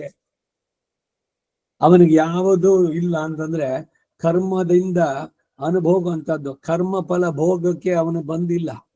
ಅವನು ಸ್ವಯಂ ತನ್ನ ಸಂಭವಾಮಿ ಆತ್ಮಮಾಯಿ ಅಂತ ಹೇಳಿ ಬಂದದ್ದಷ್ಟೇ. ಸ್ವ ಇಚ್ಛೆಯಿಂದ ಮಾಡ್ತಾನೆ. ಅವನಿಗೆ ಯಾವುದು ನಿರ್ಬಂಧ ಇಲ್ಲ. ಅವನು ಸರ್ವತಂತ್ರ ಸ್ವತಂತ್ರ. ಭಗವಂತನನ್ನು ಕ್ವಶನ್ ಮಾಡುವರು ಯಾರು ಇಲ್ಲ. ಅವನಿಗೆ ಸಮರೂ ಇಲ್ಲ, ಅಧಿಕರೂ ಇಲ್ಲ. ಇದೆಲ್ಲ ಭಗವಂತನ ಬಗ್ಗೆ ತಿಳಿಸುವಂತಹದ್ದು. ಇದೇ ವಿಭೂತಿ ಯೋಗದಲ್ಲೂ ಬರುವಂತಹದ್ದು. ಅದಕ್ಕಾಗಿಯೇ ನಸಾ ಕರ್ಮ ನಿಮಿತ್ತಜ ಅಂತ ಹೇಳಿದ್ರು. ಇಲ್ಲಿ ಭೋಕ್ತ ಭೋಗ್ಯಂ ಪ್ರೇರಿತಾರಂಚ ಮತ್ವ ಎಂಬ ಆ ಮುಂಡಕೋಪನಿಷತ್ತಿನ ಇದ್ರದ್ದು ಆ ಶ್ರುತಿ, ಅದು ಕೂಡ ಉಪಪಾದಿಸಲ್ಪಟ್ಟಿದ್ದು. ತೇನ ವಿನಾ ತೃಣವಿನ ಚಲತಿ ಎಂಬ ಹೇಳಿರುವ ಅಭಿಪ್ರಾಯನೂ ಇಲ್ಲಿ ಹೇಳಿದ್ದು. ಇದನ್ನೇ ಮುಂದೆ ಅಧಿಷ್ಠಾನಂ ತಥಾ ಕರ್ತ ಅಂತ ಹೇಳಿ 18ನೇ ಅಧ್ಯಾಯದಲ್ಲಿ ಬರೋ ಶ್ಲೋಕ ಇದೆ. ದೈವಂಚ ಅತ್ರ ಪಂಚಮಂ ಅಂತ ಪೂರೈಸಿದ ಶ್ಲೋಕದಲ್ಲಿ ಕಾರಣವನ್ನಾಗಿ ಹೇಳ್ತಾರೆ. ಚೇತನ ವ್ಯಾಪಾರವಾದರೂ ವ್ಯಾಜ ಎಂದು ನಿಮಿತ್ತ ಮಾತ್ರ ಭವ ಸವ್ಯಸಾಚಿನ್ ಭಗವದ್ಗೀತೆ 11ನೇ ಅಧ್ಯಾಯದಲ್ಲಿ ವಿಶ್ವರೂಪ ಅದರಲ್ಲಿ ವ್ಯಕ್ತಪಡಿಸಿದ್ದು. ಆದ್ದರಿಂದ ಅಹಂ ಸರ್ವಸ್ಯ ಪ್ರಭವ ಮತ್ತ ಸರ್ವಂ ಪ್ರವರ್ತತೆ ಅಂತ ಹೀಗೆ ಸ್ವಾರಸ್ಯ ಗರ್ಭಿತವಾದ ವಾಕ್ಯದಿಂದ ಇವೆಲ್ಲವನ್ನು ಉಪದೇಶಿಸಿದ್ರು. ಈತಿ ಮತ್ವ ಹೀಗೆ ತಿಳಿದದ್ದಾದರೆ ಬುಧಾಹ ಶಾಸ್ತ್ರಜ್ಞಾನ ವಿವೇಕ ಜ್ಞಾನಗಳಿಂದ ಶೋಭಿಸುವ ಪಂಡಿತನಾಗಿ ಯಥಾರ್ಥವಾದ ಜ್ಞಾನವನ್ನ ಭಗವಂತನ ಬಗ್ಗೆ ಗುರುಪದೇಶದಿಂದ ಪಡೆದು ನಿರ್ದಿಷ್ಟವಾದದ್ದು. ಸುಮ್ಮನೆ ಅವ್ರು ಹಿಂಗೆ ಹೇಳಿದ್ರು ಇವ್ರು ಹಂಗೆ ಹೇಳಿದ್ರು ಈ ಕನ್ಫ್ಯೂಷನ್ಸೇ ಇಲ್ಲ, ಸಂದೇಹಗಳಿಗೆಲ್ಲಕ್ಕೂ ಅವಶ್ಯನೇ ಇಲ್ಲ. ಬಹಳ ಸ್ಪಷ್ಟವಾಗಿ ಇತಿ ಮತ್ವ ಹೀಗೆ ತಿಳಿದದ್ದಾದ್ರೆ ಬುಧಾಹ ಪಂಡಿತರಾಗಿ ಭಾವ ಸಮನ್ವಿತಾಹ ಮುಂದೆ ನಾನು ತಿಳಿಸುವ ಮನೋಭಾವಗಳಿಂದ ಯುಕ್ತರಾಗಿ ಮಾಂ ಭಜಂತೆ ನನ್ನನ್ನ ಅಸ್ಖಲಿತ ಭಕ್ತಿ ಯೋಗದಿಂದ ಧ್ಯಾನಿಸುವವರಾಗ್ತಾರೆ. ಇಲ್ಲಿ ಮತ್ವ ಎಂಬಲ್ಲಿ ತ್ವಾ ಪ್ರತ್ಯಯ ಸ್ವಾರಸ್ಯದಿಂದ ಈ ವಿಭೂತಿ ಯೋಗಗಳ ತತ್ವತಃ ತಿಳಿಯೋಣ ಅಂದ್ರೆ ನಾನು ಎಲ್ಲಕ್ಕೂ ಕಾರಣನು, ಆದ್ದರಿಂದ ಸರ್ವ ಪ್ರವರ್ತನೆಗೂ ಕಾರಣನು ಎಂಬ ಜ್ಞಾನ ಯಾವಾಗ ಉಂಟಾಯಿತೋ ಆಗ ಆತನು ಬುಧನಾಗಿ ಭಾವ ಸಮನ್ವಿತನಾಗಿ ನನ್ನನ್ನ ಅವ್ಯಭಿಚರಿತ ಭಕ್ತಿ ಯೋಗದಿಂದ ಧ್ಯಾನಿಸ್ತಾನೆ ಎಂಬ ಸ್ವಾರಸ್ಯದ ಅರ್ಥ ವ್ಯಕ್ತಪಡುತ್ತೆ. ನಿನ್ನೇನೋ ಮೊನ್ನೇನೋ ಮಾತು ಹೀಗೆ ಬಂದಾಗ ಹೇಳಿದೆ ನಾನು, ಯಾರ್ಯಾರನ್ನೋ ಆಶ್ರಯಿಸೋದು, ಎಲ್ಲೋ ಯಾರ್ದೋ ಪವಾಡ, ಅವರನ್ನ ಇದ್ ಮಾಡಿದ್ರೆ ಅದೇನೋ ಸಿಗತ್ತೆ. ವ್ಯಭಿಚಾರ ಭಕ್ತಿಯಲ್ಲಿ ಕೂಡುದು. ಅವ್ಯಭಿಚರಿತ ಭಕ್ತಿ ಬರಬೇಕಾದ್ರೆ ಭಗವಂತನ ಬಗ್ಗೆ ನಿರ್ದಿಷ್ಟವಾದ ಜ್ಞಾನ ಇರ್ಬೇಕು. ಅವನು ಸರ್ವಶಕ್ತ. ನಮ್ಮ ಕರ್ಮ ಎತ್ತಾಗಿ ಸರಿಯಾಗಿ ಆಯಾಯ ಫಲಗಳನ್ನ ಕೊಡ್ತಾನೆ. ಆ ಫಲಗಳನ್ನು ಬದಲಾಯಿಸುವಂತ ಸ್ವಾತಂತ್ರ್ಯ ಕೂಡ ಅವನಿಗಿದೆ. ಅಘಟಿತವನ್ನೇ ಸುಘಟಿತಗೈವೆ, ಸುಘಟಿತವನ್ನೇ ಅಘಟಿತಗೈವೆ. ಪಟ್ಟಾಭಿಷೇಕಕ್ಕೆಲ್ಲ ಸಿದ್ಧತೆ ಎಲ್ಲ ಆಗಿದೆ, ನಡೀಲಿಲ್ಲ. ಬೆಳಗ್ಗೆ ಆಗಿತ್ತು, ಇನ್ನೇನು ಅರ್ಜುನನ ಇದು ಹೋಯಿತು ಅಂತ ಅಂದಾಗ ಹಗಲಲ್ಲೇ ಇರುಳನ್ನ ಉಂಟು ಮಾಡಿದ್ದಕ್ಕೆ ಸಾಧ್ಯವಾಗ್ಲಿಲ್ವೋ? ಇದು ಬೇರೆ ಯಾರು ಮಾಡ್ಲಿಕ್ಕೆ ಸಾಧ್ಯ ಆಗುತ್ತೋ? ಇದು ಭಗವಂತನ ಶಕ್ತಿ ಸಾಮರ್ಥ್ಯಗಳು. ಅದನ್ನ ಯಥಾರ್ಥವಾಗಿ ತಿಳಿದಾಗ ಏನು ಅಂದ್ರೆ ಇಂಥವನನ್ನು ನಾವು ಆಶ್ರಯಿಸೋಣ, ಅವನು ಖಂಡಿತ ನಮ್ಮನ್ನು ರಕ್ಷಿಸ್ತಾನೆ ಅಂತ ಬರುವಂತದ್ದು.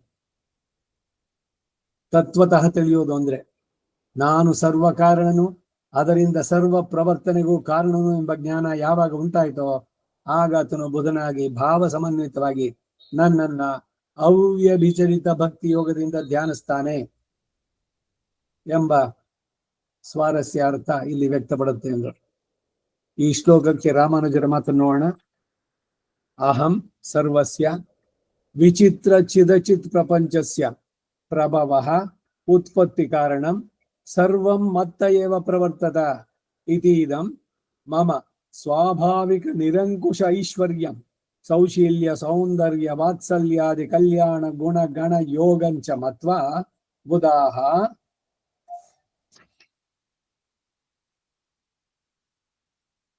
ಜ್ಞಾನಿನಃ ಭಾವ ಸಮನ್ವಿತಾಃ ಮಾಂ ಸರ್ವ ಕಲ್ಯಾಣ ಗುಣಾನ್ವಿತಂ ಭಜಂತೆ. ಭಾವಃ ಮನೋವೃತ್ತಿ ವಿಶೇಷಃ ಮಯಿ ಸ್ಪೃಹಯಾ ಲವೋ ಮಾಂ ಭಜಂತ ಇತ್ಯರ್ಥಃ. ಇದಿಷ್ಟು ರಾಮಾನುಜರ ಮಾತು. ಭಾಷ್ಯ, ಅದರ ಕನ್ನಡದ ಅವತರಣಿಕೆ, ಭಾಷ್ಯದ ಅರ್ಥ. ಪೂರ್ವಾರ್ಧವು ಹಿಂದಿನ ಶ್ಲೋಕದ ಅನುವಾದ ಪೂರ್ವಕ ಉಪನ್ಯಾಸ ಎಂದು ತೋರಿಸಿ, ಅಂತಹ ಜ್ಞಾನ ಹೇಗೆ ಭಕ್ತಿ ವರ್ಧಕವಾಗಿ ಪರಿಣಮಿಸುತ್ತೆ ಅನ್ನೋದನ್ನ ಇಲ್ಲಿ ಪ್ರದರ್ಶಿಸ್ತಾರೆ. ಅಹಂ, ಹಿಂದೆ ಹೇಳಿದ ಹಾಗೆ ಮಹತ್ತಾದ ವಿಭೂತಿ ಕಲ್ಯಾಣ ಗುಣ ಯೋಗವುಳ್ಳಂತಹ ನಾನು, ಅದನ್ನೇ ಮುಂದೆ ಅನುವಾದ ಮಾಡಿ ಹೇಳ್ತಾರೆ, ಸರ್ವಸ್ಯ, ಸಮಸ್ತಕ್ಕೂ, ಅಂದರೆ ವಿಚಿತ್ರ ಚಿದ ಚಿತ್ ಪ್ರಪಂಚಸ್ಯ, ನಾನಾ ಬಗೆಯದ ವೈಚಿತ್ರ್ಯವುಳ್ಳಂತಹ ಜೀವಾತ್ಮರೇನೋ ಪ್ರಕೃತಿಯೇನೋ ಇವುಗಳ ಸಮ್ಮೇಳನದಿಂದ ವಿಚಿತ್ರವಾದ ಜಗತ್ತಿನ ಒಬ್ಬ ಮನುಷ್ಯನ ದೇಹವನ್ನ ವಿಮರ್ಶಿಸಿ ನೋಡಿಯ ಮಹರ್ಷಿಗಳು ವಿಚಿತ್ರ ದೇಹ ಸಂಪತ್ತಿ ಅಂತ ಹೇಳಿಬಿಟ್ರು. ಮನುಷ್ಯನ ಶರೀರ ಎಲ್ಲದಕ್ಕೂ ಇದು, ಶರೀರಕ್ಕೆ ಎಂತೆಂಥದ್ದು ಕೊಟ್ಟಿದ್ದಾನೆ ಭಗವಂತ, ಆಶ್ಚರ್ಯವಾಗುತ್ತೆ. ಹೇಗೆ ಅತ್ಯಂತ ಉಷ್ಣ ಇರೋ ಜಾಗದಲ್ಲೂ ಬದುಕಬಹುದು, ಅದು ಅತ್ಯಂತ ಶೀತಲವಾದದ್ದಲ್ಲೂ ಇರುತ್ತೆ, ಅದು ಅಡ್ಜಸ್ಟಿಂಗ್ ಟು ದಿ ಯಾವ್ಯಾವ ಇದರದಕ್ಕೆ ಅಂತ. ಬಹಳ ಸೂಕ್ಷ್ಮವಾಗಿ ನೋಡಿ ನೀವು, ತುಂಬಾ ನಮ್ಮ ಇದರಲ್ಲೇ ನೋಡ್ಬಹುದು. ಇವಾಗ ಏನೋ ಪ್ರವಾಸನೋ ಎಲ್ಲೋ ಹೊರಡಬೇಕು, ನಮ್ಮಲ್ಲೇ ಒಂದು ಬಯೋಲಾಜಿಕಲ್ ಕ್ಲಾಕ್ ಇದೆ, ಬೆಳಗ್ಗೆ ಬೇಗ ಹೇಳ್ಬೇಕು. ನೀವು ಸೂಕ್ಷ್ಮ ಗ್ರಾಹಿಯಾಗಿದ್ರೆ ಬೆಳಗ್ಗೆ ನೀವು ಅಲಾರಾಮ್ ಇಟ್ಕೊಳ್ದಲ್ಲೇ ಹೇಳ್ಬಹುದು, ಓ ಇಲ್ಲ ಹೊರಡ್ಬೇಕು ಅನ್ನೋ ಟೆನ್ಷನ್ನು ಅದಕ್ಕಾಗಿ ಬಂದ್ಬಿಡ್ತು, ನಿದ್ದೆನೆ ಬರ್ಲಿ, ಅದೆಲ್ಲ ಇಲ್ಲ, ಖಂಡಿತ ಸಾಧ್ಯ. ಕ್ಲಾಕು, ಕಾಲ ಪ್ರವೃತ್ತಿ, ಇದೆಲ್ಲ ಬೇಗ ಬೇಗ ಅಲ್ಲಿ ಮುಗಿಸ್ಕೊಳ್ಳೋದು, ಮಧ್ಯದಲ್ಲಿ ಯಾವ್ದು ಪ್ರಾಬ್ಲಮ್ ಇಲ್ಲ. ಬೇರೆ ಟೈಮ್ನಲ್ಲಿ ನಿಮ್ಗೆ ಯೂಶಲ್ ಆಗಿ ಹೋಗ್ತಾ ಇದ್ದಿದ್ದ ಸಮಯ ಬೇರೆ, ಅವತ್ತಿನ ದಿವಸ ಇಲ್ಲ. ಹೀಗೆ ಬಾಡಿನಲ್ಲಿ ಬದಲಾವಣೆಗಳೆಲ್ಲ ಹೆಂಗ್ ಬಂತು? ಸಿದ್ಧತೆಗಳು ಹೊರಡ್ಬೇಕಾದ್ರೆ ಮನಸ್ಸು ಮತ್ತೆ ಇವು ಏನ್ ಸಂಕಲ್ಪ ಮಾಡುತ್ತೋ ಅದಕ್ಕೆ ಸರಿಯಾಗಿ ಇದು. ಅದಕ್ಕೆ ಮನಸ್ಸನ್ನು ಚೆನ್ನಾಗಿ ಇಟ್ಕೊಳ್ಳಿ. ಮನಸ್ಸು ಯಾವಾಗ್ಲೂ ಆಶಾವಾದಿಯಾಗಿರ್ಲಿ, ನಿರಾಶವಾದಿಯಾಗಿ ಅಯ್ಯೋ ನನಗೆಲ್ಲ ಆಗುತ್ತೆ, ನಾನು ತುಂಬಾ ಸುಸ್ತು, ನಾನು ನಿಂತ್ಕೊಂಡ್ರೆ ಆಗಲ್ಲ, ಇದು ಹೇಳ್ತಾ ಇದ್ರೆ ಬಾಯಿನಲ್ಲಿ ಆ ಶರೀರ ಆಟೋಮ್ಯಾಟಿಕ್ ಆಗಿ ಅದಕ್ಕೆ ಸರಿಯಾಗಿ ಪ್ರತಿಸ್ಪಂದಿಸುತ್ತೆ. ಇದಕ್ಕಾಗಿ ಯಾವುದೋ ಒಂದು ಕೆಟ್ಟ ಥಾಟ್ಸ್ಗಳು ಬೇಡ ಅಂತ.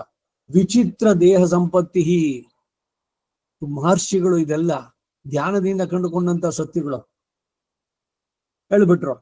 ಅದು ಯಾರಿಗೆ ಸಮರ್ಪಿಸಲು ಯೋಗ್ಯ ಅಂತಂದ್ರೆ ಈಶ್ವರಾಯ ನಿವೇದಿತಂ. ಅದಕ್ಕೇನೆ ಶರೀರಂ ಇದ್ಮಂ ಅಂದ್ರು, ಕಡೆಯದನ್ನ ಅಂತ್ಯೇಷ್ಟಿ ಅಂದ್ರು. ಶರೀರ ಬಿಟ್ಟ ಮೇಲೆ ಮಾಡುವಂತದ್ದು ಕಡೆಯ ಇಷ್ಟಿ, ಅದು ಯಜ್ಞ.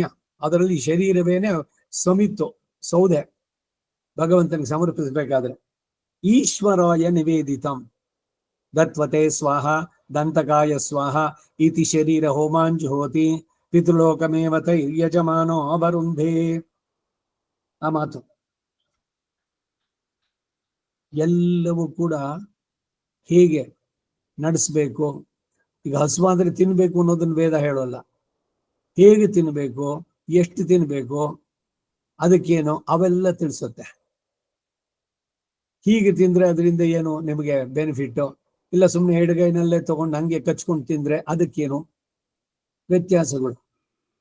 ಊಟ ಮಾಡ್ತಾ ಇದ್ದೀರಿ, ಬೇರೆ ಹಸುವಾಗಿರೋರು ಊಟ ಮಾಡ್ತಾ ಇದ್ದಾರೆ, ಆದ್ರೆ ಅದೊಂದು ಯಜ್ಞವಾಗಿ ಭಾವಿಸಿ ನೀವು ಕೆಳಗಡೆ ಕೂತ್ಕೊಂಡು ಅದು ಭಗವತ್ ಪ್ರಸಾದ, ಇನ್ನೊಂದು ತುತ್ತು ತಿನ್ಬೇಕು ಅಂತಂದಾಗ ನಿಲ್ಲಿಸಿ ಅದರಲ್ಲಿ ಹೇಳಿದಂತಹ ಶ್ರುತಿನಲ್ಲಿ ಆಚಮನವನ್ನ ಮಾಡಿ ಅಮೃತ ಪಿಧಾನಮಸಿ ಅಂತ ಹೇಳಿ ಆಮೇಲೆ ಕೈ ತೊಳ್ಕೊಂಡು ಕೈ ಕಾಲು ತೊಳೆದು ಮತ್ತೆ ಆಚಮನ ಮಾಡಿ ಶ್ರದ್ಧಾಯಾಮ್ ಪ್ರಾಣೇ ನಿವಿಶ್ಯಾಂ ಮೃತಗಂ ಹೋತಂ ಪ್ರಾಣಮನ್ನೇನಾಪ್ಯಾಯಸ್ವ, ಇವೆಲ್ಲವನ್ನ ಹೆಬ್ಬೆರಳನ್ನ ನೀರಿನಲ್ಲಿ ಎದ್ದಿ ಎದೆಯನ್ನು ಮುಟ್ಕೊಂಡು ಹೇಳಿದ್ರೆ ಅದೊಂದು ಯಜ್ಞ ಅಂತ ಬೃಹದಾರಣ್ಯಕ ಉಪನಿಷತ್ತು ಹೇಳುತ್ತೆ. ಸೊ ಈಗ ಬರೀ ನಾಲಿಗೆ ರುಚಿಗೆ ತಿಂದು ಅಯ್ಯೋ ತುಂಬಾ ಚೆನ್ನಾಗಿತ್ತು, ಬಹಳ ಚೆನ್ನಾಗಿ ಮಾಡಿದ್ರಿ ಅಂತ ತಿನ್ನೋವನ್ಗೂ ಈ ಭಾವದಿಂದ ತಿನ್ನೋವನ್ಗೂ ಫಲದಲ್ಲಿ ವ್ಯತ್ಯಾಸ ಬಹಳಷ್ಟು. ಯಾಕೆಂದ್ರೆ ಇದೊಂದು ಯಜ್ಞವಾಗಿ ಅವನು ತಿಳಿತಾ ಇದ್ದಾನೆ. ಅದನ್ನು ಕೂಡ ಪೃಥಿವೀತೆ ಪಾತ್ರಂ ದೇವರ ಪಿಧಾನಂ ಬ್ರಾಹ್ಮಣ ಸ್ವಾಮುಖೇ ಜುಹೋಮಿ. ಯಜ್ಞ, ಯಜ್ಞಕ್ಕೆ ಫಲ ಉಂಟು. ಬರೀ ಅವನಿಗೆ ಇಲ್ವ ಫಲ ಅಂತಂದ್ರೆ ಅವನಿಗೆ ನಾಲಿಗೆ ರುಚಿ ಅವನಿಗೆ ತುಂಬಾ ಚೆನ್ನಾಗಿತ್ತು, ನಾನು ಚೆನ್ನಾಗಿ ತಿಂದಿದ್ದೀನಿ, ಹೆಚ್ಚಿಗೆ ಇನ್ನೊಂದಷ್ಟು ಬೇರೆ ತಿನ್ನೋದಕ್ಕಿಂತ ಇವತ್ತು ಹೆಚ್ಚಿಗೆ ಡಬಲ್ ಅಷ್ಟು ತಿಂದ್ಬಿಟ್ಟಿದ್ದೀನಿ, ಯಾಕೆಂದ್ರೆ ಎಲ್ಲವೂ ಬಹಳ ಸ್ವಾದಿಷ್ಟವಾಗಿತ್ತು ಅಂತ. ಅವನಿಗಷ್ಟೇನೆ ಹೆಚ್ಚಿಗೆ ತಿಂದಿದ್ದು ಹೆವಿನೆಸ್ಸು ಅದೆಲ್ಲ. ಇವನು ಲಿಮಿಟ್ ನಲ್ಲಿ ತಿಂದಿದ್ರಿಂದ ಅದೊಂದು ಯಜ್ಞವಾಯಿತು. ಫಲದಲ್ಲಿ ವ್ಯತ್ಯಾಸಗಳು ಯಾವ ದೃಷ್ಟಿಯಿಂದ ನೋಡ್ತೀರಿ ಅನ್ನೋದ್ರಲ್ಲಿ. ಹಾಗೆ ಬಾಳಿನಲ್ಲೂ ಕೂಡ ಅಷ್ಟೇ, ಏನೇನನ್ನ ನಡೆಸ್ತೀರಿ, ಯಾವುದನ್ನ ಭಗವದರ್ಪಿತವಾಗಿ ಮಾಡ್ತೀರಿ, ಎಲ್ಲದರಲ್ಲೂ ಕೂಡ ಡಿಫರೆನ್ಸಸ್ ಇದೆ. ರಿಟರ್ನ್ ಅದಕ್ಕೆ ಬರುವಂತಹ ಫಲಗಳು ಕೂಡ. ಈಶ್ವರಾಯ ನಿವೇದಿತಂ, ಇಂತಹ ವಿಚಿತ್ರ ಪ್ರಪಂಚದ ಪ್ರಭವ ಅಂದರೆ ಉತ್ಪತ್ತಿಗೆ ಕಾರಣ, ಸರ್ವಂ ಸಮಸ್ತವು ಮತ್ತ ಏವ ಪ್ರವರ್ತದೆ, ನನ್ನಿಂದಲೇ ಪ್ರವರ್ತಿಸುತ್ತೆ. ಯಾವಾಗ ನಾನು ಉತ್ಪತ್ತಿಗೆ ಕಾರಣ ಎಂದಾಯ್ತೋ, ಸ್ಥಿತಿ ಲಯಾದಿಗಳಿಗೂ ಕಾರಣನೇ ನಾನು ಅಂತ ಹೇಳೋದು ಅವಶ್ಯಕ ಇಲ್ಲ. ಇದು ಹೇಳಿದ್ಮೇಲೆ ಅದಾಯ್ತು. ಹೀಗೇನೆ ಹಿಂದೆ ಎಲ್ಲ ಹೇಳಿದ್ದು. ಇವಾಗ ಕುಟುಂಬ ಅವ್ರಿಗೊಂದು ಇನ್ವಿಟೇಷನ್ ಕೊಟ್ರು, ಎಲ್ಲರೂ ಬನ್ನಿ ಅಂತ ಅಂದ್ಬಿಟ್ಟು. ಮನೆ ಯಜಮಾನನ್ ಕೊಟ್ರೆ ಇಟ್ ಈಸ್ ಅಂಡರ್ಸ್ಟುಡ್, ಮನೆಯವರೆಲ್ಲ ಅಲ್ಲಿಗೆ ಬರ್ಬೋದು. ಅಯ್ಯೋ ನನ್ ಕರೀಲಿಲ್ವಲ್ಲ ಅಂತ ಒಬ್ಬೊಬ್ರು ನನ್ ಕರೀಲಿಲ್ಲ, ನೀವೆಲ್ಲ ಬೇರೆ ಅಲ್ಲ, ಅವನ ಯಜಮಾನ ಕುಟುಂಬ ಅಂತ ಅಂದಾಗ ಮುಗೀತು, ಇಟ್ ಈಸ್ ಅಂಡರ್ಸ್ಟುಡ್, ಎಲ್ಲ ಅದ್ರಲ್ಲಿ ಸೇರಿದ್ದು. ಅವನನ್ನು ಬಿಟ್ಟು ಬೇರೆ ನಾನು ಅನ್ನೋ ಭಾವ ಬಂದಾಗ ಇವೆಲ್ಲ ಬರುವಂತಹದ್ದು. ಹಾಗೆ ಇಲ್ಲಿ ಅವನು ಸೃಷ್ಟಿಗೆ ಕಾರಣ ಅಂದ್ರೆ ಲಯಕ್ಕೂ ಅವನೇ ಕಾರಣ, ಸ್ಥಿತಿಗೂ ಅವನೇ ಕಾರಣ, ಇದನ್ನು ತಿಳಿಸ್ತಾ ಇದ್ದಾರೆ. ಮತ್ತ ಏವ ಪ್ರವರ್ತದೆ, ಯಾಕೆ ಅಂದ್ರೆ ಬ್ರಹ್ಮಸೂತ್ರ ಜನ್ಮಾದ್ಯಸ್ಯ ಯತಃ ಅನ್ನೋ ಸೂತ್ರ ಮೊದಲನೇದು. ಅದಕ್ಕೆ ವಿಷಯವಾಕ್ಯವಾದಂತಹ ಶ್ರುತಿ ಯಥೋ ವಾ ಇಮಾನಿ ಭೂತಾನಿ ಜಾಯಂತೆ ಯೇನ ಜಾತಾನಿ ಜೀವಂತಿ ಯತ್ ಪ್ರಯಂತ್ಯಭಿಸಂವಿಶಂತಿ ತದ್ವಿಜಿಜ್ಞಾಸಸ್ವ ತದ್ಬ್ರಹ್ಮೇತಿ.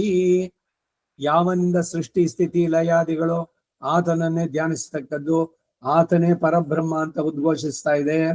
ತಜ್ಜಲಾನಿತಿ ಶಾಂತ ಉಪಾಸೀತ, ಛಾಂದೋಗ್ಯ ಉಪನಿಷತ್ತು. ಅದರ ಶ್ರುತಿ ಅರ್ಥವು ಇಲ್ಲಿ ಅನುಸಂಧೇಯ. ಶ್ರೀ ಪರಾಶರು ವಿಷ್ಣು ಧರ್ಮ ಅದರಲ್ಲಿ ವಿಷ್ಣು ಸಕಾಶಾದುದ್ಭೂತಂ ಜಗತ್ತತ್ರೈವ ಚ ಸ್ಥಿತಿಂ ಸ್ಥಿತಿ ಸಂಯಮಕರ್ತರ್ತಾರೌ ಕರ್ತಾಸೌ ಜಗತೋಸ್ಯ ಜಗಚ್ಚಸಃ. ವಿಷ್ಣು ಪುರಾಣ 1:31. ಈ ಜಗತ್ತು ಶ್ರೀ ಮಹಾವಿಷ್ಣುವಿನ ಸಕಾಶಾತ್ ಸಂಕಲ್ಪ ಜ್ಞಾನದಿಂದ ಉತ್ಪತ್ತಿಯನ್ನು ಹೊಂದಿದೆ ಎಂದು, ಅದಕ್ಕೆ ಅಂತರಾತ್ಮನಾಗಿ ಅದರಲ್ಲೇ ಇದ್ದು ನಿಯಮನ ಮಾಡುತ್ತಾನೆ ಅಂತ ಕೂಡ ಇಲ್ಲಿ ಹೇಳಿದೆ. ಹೀಗಿದ್ದರೂ ಕೂಡ ಯತಿವರ್ಯರು ಪ್ರಭವ ಉತ್ಪತ್ತಿ ಕಾರಣಂ ಅಂತ ಇಷ್ಟು ಮಾತ್ರವೇ ಹೇಳಿ ಲಯದವರೆಗೂ ಯಾಕೆ ಹೇಳಲಿಲ್ಲ ಅಂತಂದ್ರೆ ಅದು ಅಪ್ರಕೃತ ಅಂದ್ರು. It is understood. ಬರ್ತೀನಿ ಅಂತಂದ್ರೆ ಯಾರೋ ಬೇರೆ ಹೋಗ್ತಾನೆ ಅಂತಾನ, ನಾನು ಹೋಗಿ ಬರ್ತೀನಿ ಅನ್ನೋದು ಅರ್ಥ ಅಲ್ಲಿ. ಹಾಗೆ ರಾಮಾನುಜರು ಉತ್ಪತ್ತಿ ಕಾರಣ ಬಂದ್ರೆ ಸ್ಥಿತಿ ಲಯಕ್ಕೂ ಅವನೇ ಕಾರಣ ಅಂತ ಅದಕ್ಕೆ ಸಪರೇಟ್ ಆಗಿ ಹೇಳ್ಬೇಕಾಗಿಲ್ಲ ಅಂತಾರೆ. ಈಗ ಅರ್ಜುನನಿಗೆ ತನ್ನ ವಿಭೂತಿ ಯೋಗಗಳ ಮಹಾತ್ಮೆಯನ್ನು ಹೇಳಿ ಭಕ್ತಿ ಯೋಗದ ಉತ್ಪತ್ತಿ ವೃದ್ಧಿಗಳನ್ನು ಉಂಟು ಮಾಡುವ ಪ್ರಕರಣವಾದ್ದರಿಂದ ಅಷ್ಟು ಮಾತ್ರವೇ ಮೂಲದಲ್ಲಿ ಹೇಳಿದ್ದು. ನೋಡಿ, ಹಂತ ಹಂತವಾಗಿ ಹೇಗೆ ಅರ್ಜುನನಲ್ಲಿ ಅವನನ್ನು ವ್ಯಾಜವಾಗಿ ಇಟ್ಕೊಂಡು, ಈಗ ಅವನು ಫಸ್ಟ್ ನೀನೇನೆ ನಾನೇನೆ ಮೊದಲು ವಿವಸ್ವಾನ್ ಅವನಿಗೆ ಹೇಳಿದೆ, ಅವನು ಮನವೇ ಪ್ರಾಹ, ಅವನಿಂದ ಇಕ್ಷಾಕು ಬಂತು. ಅಲ್ಲ ಕೃಷ್ಣ, ನೀನ್ ನಮ್ ಸೋದರತ್ತೆ ಮಗ, ನೀನ್ ಹುಟ್ಟಿರೋದು ನನ್ ಜೊತೆಗೆ. ಯಾವುದೋ ಸೃಷ್ಟಿಯ ಆರಂಭದಲ್ಲಿ ನಾನು ಅವನಿಗೆ ಹೇಳಿದೆ, ನೀನೇ ಅದು ಹೇಳ್ದೆ ಅಂತ ಅನ್ನೋದು ಹೆಂಗ್ ನಂಬೋದು ಹೇಗೆ ಅಂತಂದಾಗ ಇವನು ಒಂದೊಂದೇನೆ ಹೇಳ್ತಾ ಬಂದ. ಹಾಗಾದ್ರೆ ನಿಂದು ಇನ್ನೊಂದ್ ಸ್ವಲ್ಪ ವಿವರ ಹೇಳಿ ತಿಳಿಸು ಅಂತ ಅಂದ್ಬಿಟ್ಟು ಅವನು ಮತ್ತೆ ಕೇಳಿದಾಗ, ಇದು ಸುಮ್ನೆ ತಾನೇ ಬ್ಲೋಯಿಂಗ್ ಇಸ್ ಓನ್ ಟ್ರಂಪೆಟ್ ಅಂತ ತನ್ನ ಇದನ್ನ ತುತ್ತೂರಿ ಅವನೇ ಊದ್ಕೊಂಡ ಅನ್ನೋ ತರದಲ್ಲಿ ಇಲ್ಲ. ಇಲ್ಲಿ ಯಾವಾಗ ಇವನ್ ಕೇಳದ್ನೋ ಅವಾಗ ಹೇಳ್ದ. ಈ ವಿಭೂತಿ ಯೋಗ ಇಲ್ಲಿಂದ ಮುಂದಕ್ಕೇನು, ಇಷ್ಟೆಲ್ಲ ಇರುವಂತವ ನಿನ್ನನ್ನ ನಾನು ಒಂದ್ಸಲಿ ನೋಡೋದಕ್ ಸಾಧ್ಯನೋ, ನನಗೆ ಅಯೋಗ್ಯತೆ ಇದೆಯೋ? ನೋಡಿ, ಭಕ್ತಿಯ ವೃದ್ಧಿ ಹೆಂಗಾಗತ್ತೆ ಹಂತ ಹಂತವಾಗಿ ಅನ್ನೋದನ್ನ ನೀವು ಗಮನಿಸ್ಬೇಕಾದದ್ದು. ಒಂದು ಅಧ್ಯಾಯದಿಂದ ಇನ್ನೊಂದು ಅಧ್ಯಾಯಕ್ಕೆ ಬರ್ಬೇಕಾದ್ರೆ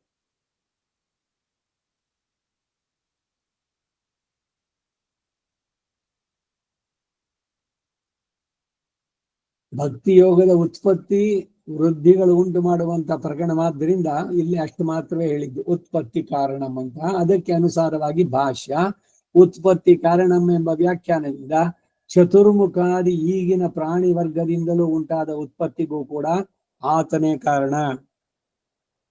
ಹೇಗೆ ಸೃಷ್ಟಿಯ ಆರಂಭದಲ್ಲಿ ಸೋಕಾಮಯತ ಬಹುಸ್ಯಾಂ ಪ್ರಜಾಯೇಯ, ನಾನು ಅನೇಕವಾಗಬೇಕು ಅಂತಂದ, ಅವನೇ ಪಂಚಭೂತಗಳಾದ, ಅವನು ಬೇರೆ ಸೃಷ್ಟಿ ಮಾಡ್ದ ಅಂತಲ್ಲ, ಅವನೇ ಆದ. ಅದರಿಂದ ಅವನು ಬೇರೆಯಾಗಿ ಇರಬಲ್ಲ, ಸಕಲೇತರ ವಿಲಕ್ಷಣ. ಆ ಪಂಚಭೂತಗಳ ಪಂಚೀಕರಣದಿಂದ ವ್ಯಕ್ತವಾದಂತಹ ಸೃಷ್ಟಿ ಪ್ರಕೃತಿ ಅನ್ನೋದು ಕಾಣ್ತು. ಆಮೇಲೆ ಅವನ ನಾಭಿ ಕಮಲದಿಂದ ಒಂದು ಕಮಲ, ನಾಭಿಯಿಂದ ಉತ್ಪತ್ತಿ ಆಯಿತು. ಅದರಲ್ಲಿ ಮೊದಲನೇ ಸೃಷ್ಟಿ ಬ್ರಹ್ಮ. ಆ ಬ್ರಹ್ಮನಿಗೆ 4 ವೇದಗಳನ್ನು ಕೊಟ್ಟು ಹಿಂದೆ ಹೆಂಗೆ ಯಾವ ಯುಗದಲ್ಲಿ ಏನೇನು ನಡೆದಿತ್ತೋ ಆ ರೀತಿ ಯಥಾಪೂರ್ವಂ ಆ ರೀತಿ ನಡೆಸು, ರೆಫರೆನ್ಸ್ ನಿನ್ಗೆ ಅದು ಅಂತ ಅಂದ್ಬಿಟ್ಟು ಕೊಟ್ಟು ನಡೆಸಿದ. ಸೊ ಇಲ್ಲಿ ವ್ಯಷ್ಟಿ ಸೃಷ್ಟಿ, ಸಮಷ್ಟಿ ಸೃಷ್ಟಿ, ಎಲ್ಲದಕ್ಕೂ ಮೂಲ ಕಾರಣ ಯಾರು? ಭಗವಂತನೇನೆ, ಸೃಷ್ಟಿಕರ್ತ ಅನ್ನೋದು ನಿಜವಾದ ಅರ್ಥದಲ್ಲಿ. ಆದ್ರೆ ಈ 4 ವಿಧದ ಸೃಷ್ಟಿಯನ್ನು ಮಾಡೋದ್ರಿಂದ ಬ್ರಹ್ಮನನ್ನು ನಾವು ಸೃಷ್ಟಿಕರ್ತ ಅಂತ ಕರೆದ್ವಿ. ಅಷ್ಟೆ, ಮೂಲತಃ ಎಲ್ಲಕ್ಕೂ ಅವನೇ ಸೃಷ್ಟಿ ಸ್ಥಿತಿ ಲಯಕಾರಕ, ಪ್ರತಿಯೊಂದು ಕೂಡ ಭಗವಂತನೇ ಅಂತ ಹೇಳೋದು. ಸರ್ವಸ್ಯ ಎಂಬ ಪದದ ಮೂಲಕ ಅರ್ಥವಾಗಿ ತೋರಿ ಬರುತ್ತೆ ಅಂತ ಹೇಳುವುದಕ್ಕಾಗಿ ಹಾಗೆ ಪ್ರಯೋಗ. ಇದನ್ನೇ ಮುಂದಿನ ವಾಕ್ಯ ಕೂಡ ಸಮರ್ಥನೆ ಮಾಡುತ್ತೆ. ಸರ್ವಂ ಮತ್ತ ಏವ ಪ್ರವರ್ತತೆ, ವಿಶ್ವದಲ್ಲಿ ಕಾಣುವ ಸಮಸ್ತ ಪ್ರವೃತ್ತಿಗಳು ಕೂಡ ನನ್ನಿಂದಲೇ ಉಂಟಾದವು ಎಂಬ ಭಾವ. ನೀನು ಈ ವಿಶ್ವದ ಸಮಸ್ತ ಸತ್ತ ಸ್ಥಿತಿ ಪ್ರವೃತ್ತಿಗಳಿಗೆ ಕಾರಣನೋ, ನಿನಗೊಬ್ಬ ಕಾರಣ ಉಂಟೋ ಅಂತಂದ್ರೆ ಇಲ್ಲ ಎಂಬ ಭಾವವೂ ಸಹ.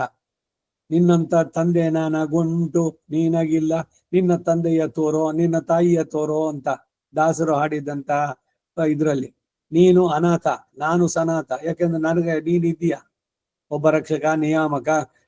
ನಿನ್ಗೇನು ಹೇಳೋರು ಕೇಳೋರು ಯಾರು ಇಲ್ವೇನೋ ಅಂತ ಕೇಳೋದು, ಹೇಳೋರು ಕೇಳೋದು ನಮಗೆಲ್ಲ ಇವನು ಭಗವಂತ. ಭಗವಂತನಿಗೆ ಯಾರು ಇದ್ದಾರೋ? ಅದಕ್ಕೆ ಆ ಬಲಿ ಹೇಳಿದ್ದನ್ನ ಸುಂದರವಾಗಿ ಆ ಲೀಲಾಶುಕ ಹೇಳಿದ್ರು. ಕಸ್ತ್ವೇ ಬ್ರಹ್ಮನ್, ಯಾರೋ ನೀನು ಅಂತಂದ್ರೆ ನಾನು ಅನಾಥ ಅಂದ. ಸರಿ, ನಿಮ್ಮ ಅಪ್ಪ ಯಾರು ಅಂದ್ರೆ ನನಗೆ ಯಾರ ಅಪ್ಪನೂ ಇಲ್ಲ ಅಂದ. ತಂದೆ ಹೆಸರು ಹೇಳೋ ಅಂತಂದ್ರೆ ನೈವತ್ ಆತಂ ಸ್ಮರಾಮಿ ಅಂತಾನೆ. ಏನ್ ಬೇಕು ನಿನ್ಗೆ? ನನಗೆ ತ್ರಿಪದ ಪರಿಮಿತ ಭೂಮಿ, ನನ್ನ ಕಾಲಿನಲ್ಲಿ 3 ಹೆಜ್ಜೆ ಭೂಮಿ ಕೊಡೋ ನನಗೆ ಅಂದ. ಮಾತು ಸಂವಾದ ಇವುಗಳಲ್ಲಿ ತತ್ವವನ್ನು ತಿಳಿಸುವಂತಹದ್ದು. ಹಾಗೆ ನಾನೇ ಎಲ್ಲದಕ್ಕೂ ಕೂಡ ನನ್ನಿಂದಲೇ ಉಂಟಾದ ಅನ್ನೋ ಭಾವ. ನೀನು ಈ ವಿಶ್ವದ ಸಮಸ್ತ ಸತ್ತಾ ಸ್ಥಿತಿ ಪ್ರವೃತ್ತಿಗಳಿಗೆ ಕಾರಣ, ನಿನಗೊಬ್ಬ ಕಾರಣ ಉಂಟು ಇನ್ನೊಬ್ಬ. ಅದಕ್ಕೆ ಅವನಿಗೆ ನಿಸ್ಸಮಾಭ್ಯಧಿಕ, ಸಮಾನ ಅಧಿಕ ದರಿದ್ರ ಅಂತ ಕೂಡ ಭಗವಂತನಿಗೆ ಹೇಳೋದು. ಅವನಿಗೆ ಸಮಾನರು ಅಧಿಕರು ಇಲ್ಲ, ಅದೇ ದಾರಿದ್ರ್ಯ ಭಗವಂತನಿಗೆ. ನಿನಗೊಬ್ಬ ಕಾರಣ ಉಂಟೋ? ಇಲ್ಲ. ಮತ್ತಃ ಸರ್ವಂ ಪ್ರವರ್ತದೆ ಎಂಬ ಮೂಲ ವಾಕ್ಯದಲ್ಲಿ ತೋರುತ್ತೆ ಎಂದು ತೋರಿಸುವುದಕ್ಕಾಗಿ ವ್ಯಾಖ್ಯಾನದಲ್ಲಿ ಮತ್ತ ಏವ ಎಂಬ ಅವಧಾರಣ ಪ್ರಯೋಗ ಇದೆ. ಹೀಗೆ ಎಲ್ಲ ಪ್ರವೃತ್ತಿಯು ನನ್ನಿಂದಲೇ ಇತಿ ಎಂಬುದಾಗಿ ಮಮ ಸ್ವಾಭಾವಿಕ ನಿರಂಕುಶ ಐಶ್ವರ್ಯಂ, ನನಗೆ ಸಹಜವಾದ ಅಪ್ರತಿಹತವಾದ ತುಂಬಾ ಮಹತ್ತಾದ ವಿಶ್ವ ನಿಯಮನ ಶಕ್ತಿ. ಅಪ್ರತಿಹತವಾದದ್ದು ಅಂದ್ರೆ ಅವನು ಇನ್ಯಾರನ್ನಾರು ಕೇಳಿ ಏನಾದ್ರು ಹೇಳ್ಬೇಕೋ ಮಾಡ್ಬೇಕು ಅಂದ್ರೆ ಇಲ್ಲ, ಅವನನ್ನು ಪ್ರಶ್ನೆ ಮಾಡೋರು ಯಾರು ಇಲ್ಲ. ಹಾಗೆ ಇಲ್ಲಿ ಸ್ವಾಭಾವಿಕಂ ಅಂತ ಹೇಳಿದರೆ ಅಭಿಪ್ರಾಯ ಅವಿದ್ಯಾದಿ ಉಪಾಧಿಗಳ ಮೂಲಕವಾಗಿ ಹಾಗೆ ನಾನು ಪ್ರವರ್ತಿಸೋದಿಲ್ಲ ಅಂತ ತಿಳಿಸೋದಕ್ಕಾಗಿ ಕೂಡ ಭಾವಿಸಬಹುದು. ಹಾಗಾದ್ರೆ ಹೀಗೆ ಸೃಷ್ಟಿಸಲು ಕಾರಣ ಏನು? ಪ್ರಯೋಜನಂ ಅನುದ್ದಿಶ್ಯ ನ ಮಂದೋಪಿ ಪ್ರವರ್ತತೆ ಅಂತಿದೆಯಲ್ಲ. ಈಗ ಆಫೀಸ್ಗೆ ಹೋಗಿ ಕೆಲಸ ಮಾಡಿ ಸಂಬಳ ಕೊಡಲ್ಲ ಅಂದ್ರೆ ಯಾರಾದ್ರೂ ಯಾವ ಮೂರ್ಖನು ಹೋಗಿ ಕೆಲಸ ಮಾಡೋಲ್ಲ, ಮಾಡ್ತಾನೇನು? ಪ್ರಯೋಜನಂ ಅನುದ್ದಿಶ್ಯ ನ ಮಂದೋಪಿ ಪ್ರವರ್ತತೆ. ಇದೇ ಕಾರಣ ಎಲ್ಲ ಸ್ತೋತ್ರಗಳಲ್ಲಿ ಇದರಲ್ಲೆಲ್ಲ ಫಲಶ್ರುತಿ. ಈ ದಿವ್ಯ ಪ್ರಬಂಧ 11ನೇ ಪದ್ಯ 10 10 ಅಂತ ಹೇಳಿರಲ್ಲ, 11ನೇ ಪದ್ಯದಲ್ಲಿ ಏನು ಅಂದ್ರೆ ಅಷ್ಟೇ. ಏನು ಇದನ್ನ ಜಪಿಸಿದ್ರೆ ಷಡಗೋಪನ್ ಹೇಳಿದಂತಹ 1020 ನಲ್ಲ ಪದತ್ತ ಆಲ್ಮನೆ ವಾಳ್ವರ್ ಕೊಂಡ ಪೆಂಡೀರ್ ಮಕ್ಕಳೇ ಎಲ್ಲ ಚೆನ್ನಾಗಿ ಇಟ್ಕೊಂಡು ಭಾವಿಸ್ತಾರೆ. ಏನು ಒಂದು ಆಸೆ, ಅದು ಫಲ. ಅದು ಹೇಳದೇ ಇದ್ರೆ ಫಲಶ್ರುತಿ ಅದಕ್ಕೇನೆ. ಯಾರೋ ಹಿಂದೆ ಕೇಳಿದ್ರು, ಈ ವಿಷ್ಣು ಸಹಸ್ರನಾಮ ಅಷ್ಟೇ ಹೇಳೋಣ, ನಮ್ಗೇನು ಬೇಡ, ಫಲಶ್ರುತಿ ಬೇಡ ಅಂದ್ರು. ರಂಗಪ್ರಿಯರು ಚೆನ್ನಾಗಿ ಹೇಳಿದ್ರು, ಫಲಶ್ರುತಿನಲ್ಲಿ ಏನಿದೆ, ನೀವು ಬೇಡ ಸರಿ, ಆದ್ರೆ ಫಲಶ್ರುತಿ ವಿಷ್ಣು ಸಹಸ್ರನಾಮದ ಹಿರಿಮೆಯನ್ನು ಕೊಂಡಾಡುತ್ತೆ, ಅದರಿಂದ ಅದನ್ನ ಹೇಳ್ಬೇಕು. ಹಾಗೆ ಹೀಗೆ ಪ್ರಪತ್ತಿ ಮಾಡ್ಕೊಂಡ್ರೆ ಆಯುಷ್ಯೋಮ ಬೇಡ, ನೀವ ಡಿಸೈಡ್ ಮಾಡೋರು.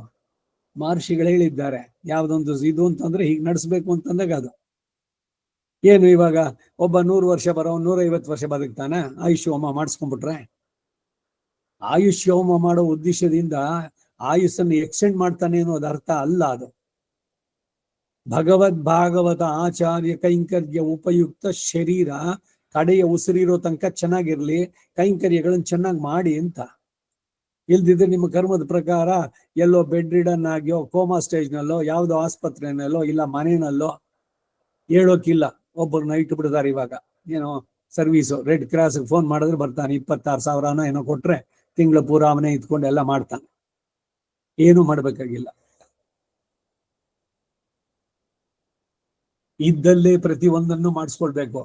ತೊಲಗೆಲುವ ಜಗದಿಂದೆ ನಿನ್ನ ಹೊಲಸನು ನೀನು ಯಾವತ್ತು ತೊಳ್ಕೊಳಕ್ ಆಗಲ್ವೋ, ತೊಲಗಿ ನೀ ಮರೆಯಾಗುವಂತ ನಮ್ಮ ಕೈನಲ್ಲಿ ಇದೆಯೋ. ಈ ತರ ಕರ್ಮಗಳೆಲ್ಲ ಆಗೋದು ಬೇಡ ಅಂತಂದ್ರೆ ಶ್ರುತಿ ಸ್ಮೃತಿಗಳಲ್ಲಿ ಹೇಳಿದ್ದನ್ನು ನಡ್ಸ್ಕೊಳ್ಬೇಕು. ಉದ್ದೇಶ ಆಯಸ್ಸನ್ನ ವೃದ್ಧಿ ಮಾಡ್ಕೊಳ್ಳೋದು ಅಂತ ಅಲ್ಲ. ಹಿಂದಾಗೋದು ಒಂದು ಕ್ಷಣ, ಮುಂದಕ್ಕೂ ಆಗೋದದು ಸ್ವಂತ ಲೆಕ್ಕವದಲ್ಲ. ಒಂದರ್ಥದಲ್ಲಿ ಹೀಗೆ ಹೇಳಿದ್ದು. ಆದ್ರೆ ಕರ್ಮವೇ ಪ್ರಧಾನವಾಗೋದಿಲ್ಲ. ಎರಡನ್ನೂ ಇಲ್ಲಿ ಗಮನಿಸ್ಬೇಕು. ಬಹಳ ಸೂಕ್ಷ್ಮದದ್ದಿದು. ನಿಮಗೆ ಇರ್ಬೇಕು ಅನ್ನೋ ಬೈಕೆ ಇದ್ರೆ ಬೇಕಾದ್ರೆ ಎಕ್ಸ್ಟೆಂಡ್ ಮಾಡಬಲ್ಲ ಅವನು. ಇಲ್ಲ ನನಗೆ ಸಾಕು, ನನಗೆ ನಿಜವಾಗ್ಲು ನನಗೆ ಬಂದಿದೆ, ಏನು ಇದರಲ್ಲಿ ಇಲ್ಲ, ನಾನು ಯಾವಾಗ ಭಗವಂತನ ಕಾಣ್ತೀನೋ ಅಂತ ನೀವು ಪ್ರಾರ್ಥನೆ ಮಾಡಿ ಅದು ದೃಪ್ತ ಪ್ರಪತ್ತಿ ಅಲ್ಲ, ಆರ್ತ ಪ್ರಪತ್ತಿಯಾಗಿ ಅವನು ಮೊಟಕುಗೊಡಿಸಿ ಬೇಗನೆ ಕಲ್ಪಿಸ್ಕೊಂತಾನೆ. ಆಚಾರ್ಯರ ಜೀವನ ಚರಿತ್ರೆ ನೋಡಿ. ಪೂರೇಶನಿಗೆ ನಾಳೆ ದಿವಸ ನೀನು ಮೋಕ್ಷ ಅಂತಂದ ಬರದ. ರಾಮಾನುಜರು ಕೇಳಿದ್ರೆ ಶರೀರಪಾತ ಸಮಯೇತು ಮೈಯ ಇದರಿಂದ ಹತ್ರ ಇವ ಶ್ರೀರಂಗೆ ಸುಖಮಾಸ್ವ, ನೀನ್ ಶರೀರ ಬೀಳೋ ತನಕ ಇಲ್ಲಿರು ಅಂತ ಅಂದ್ಬಿಟ್ಟು ಅವ್ನಿಗೆ ಹೇಳಿದ್ರು ರಾಮಾನುಜನ್ಗೆ. ಅವನ ಶಿಷ್ಯನಿಗೆ ಮಾರನೇ ದಿವಸ ನೀನು ಮೋಕ್ಷನು ಕೊಟ್ರು. ರಾಮಾನುಜರು ನೋಡಿದ್ರು ಅವನ ಆ ಶರೀರ ಬಿಡ್ಬೇಕಾದ್ರೆ ಕೂರೇಶರ ಆಯಸ್ಸನ್ನು ಮೊಟಕ್ ಮಾಡಿದವನು ಯಾರು? ಇಲ್ಲಿ ರಾಮಾನುಜರು ಪಾಪಿಗಳಲ್ಲ, ಏನೋ ಪಾಪಿ ದೀರ್ಘಾಯು ಹೊಂದಿದೆಯಲ್ಲ ಆ ತರ ಅಲ್ಲ. ಉದ್ದೇಶ ಭಗವಂತ ಸಂಕಲ್ಪ, ಇನ್ನೊಂದಷ್ಟು ಪ್ರವರ್ತನೆ ಪ್ರಚಾರ ಇದೆಲ್ಲ ಅವರಿಂದ ನಡಿಬೇಕಾಗಿದ್ದು, ಅದಕ್ಕಾಗಿ ಅವರನ್ನ ನಿಲ್ಲಿಸಿದ್ದು. ಅನೇಕ ಮಹನೀಯರ ವೃತ್ತಾಂತದಲ್ಲಿ ಇದನ್ನೆಲ್ಲ ನೋಡ್ತೀವಿ.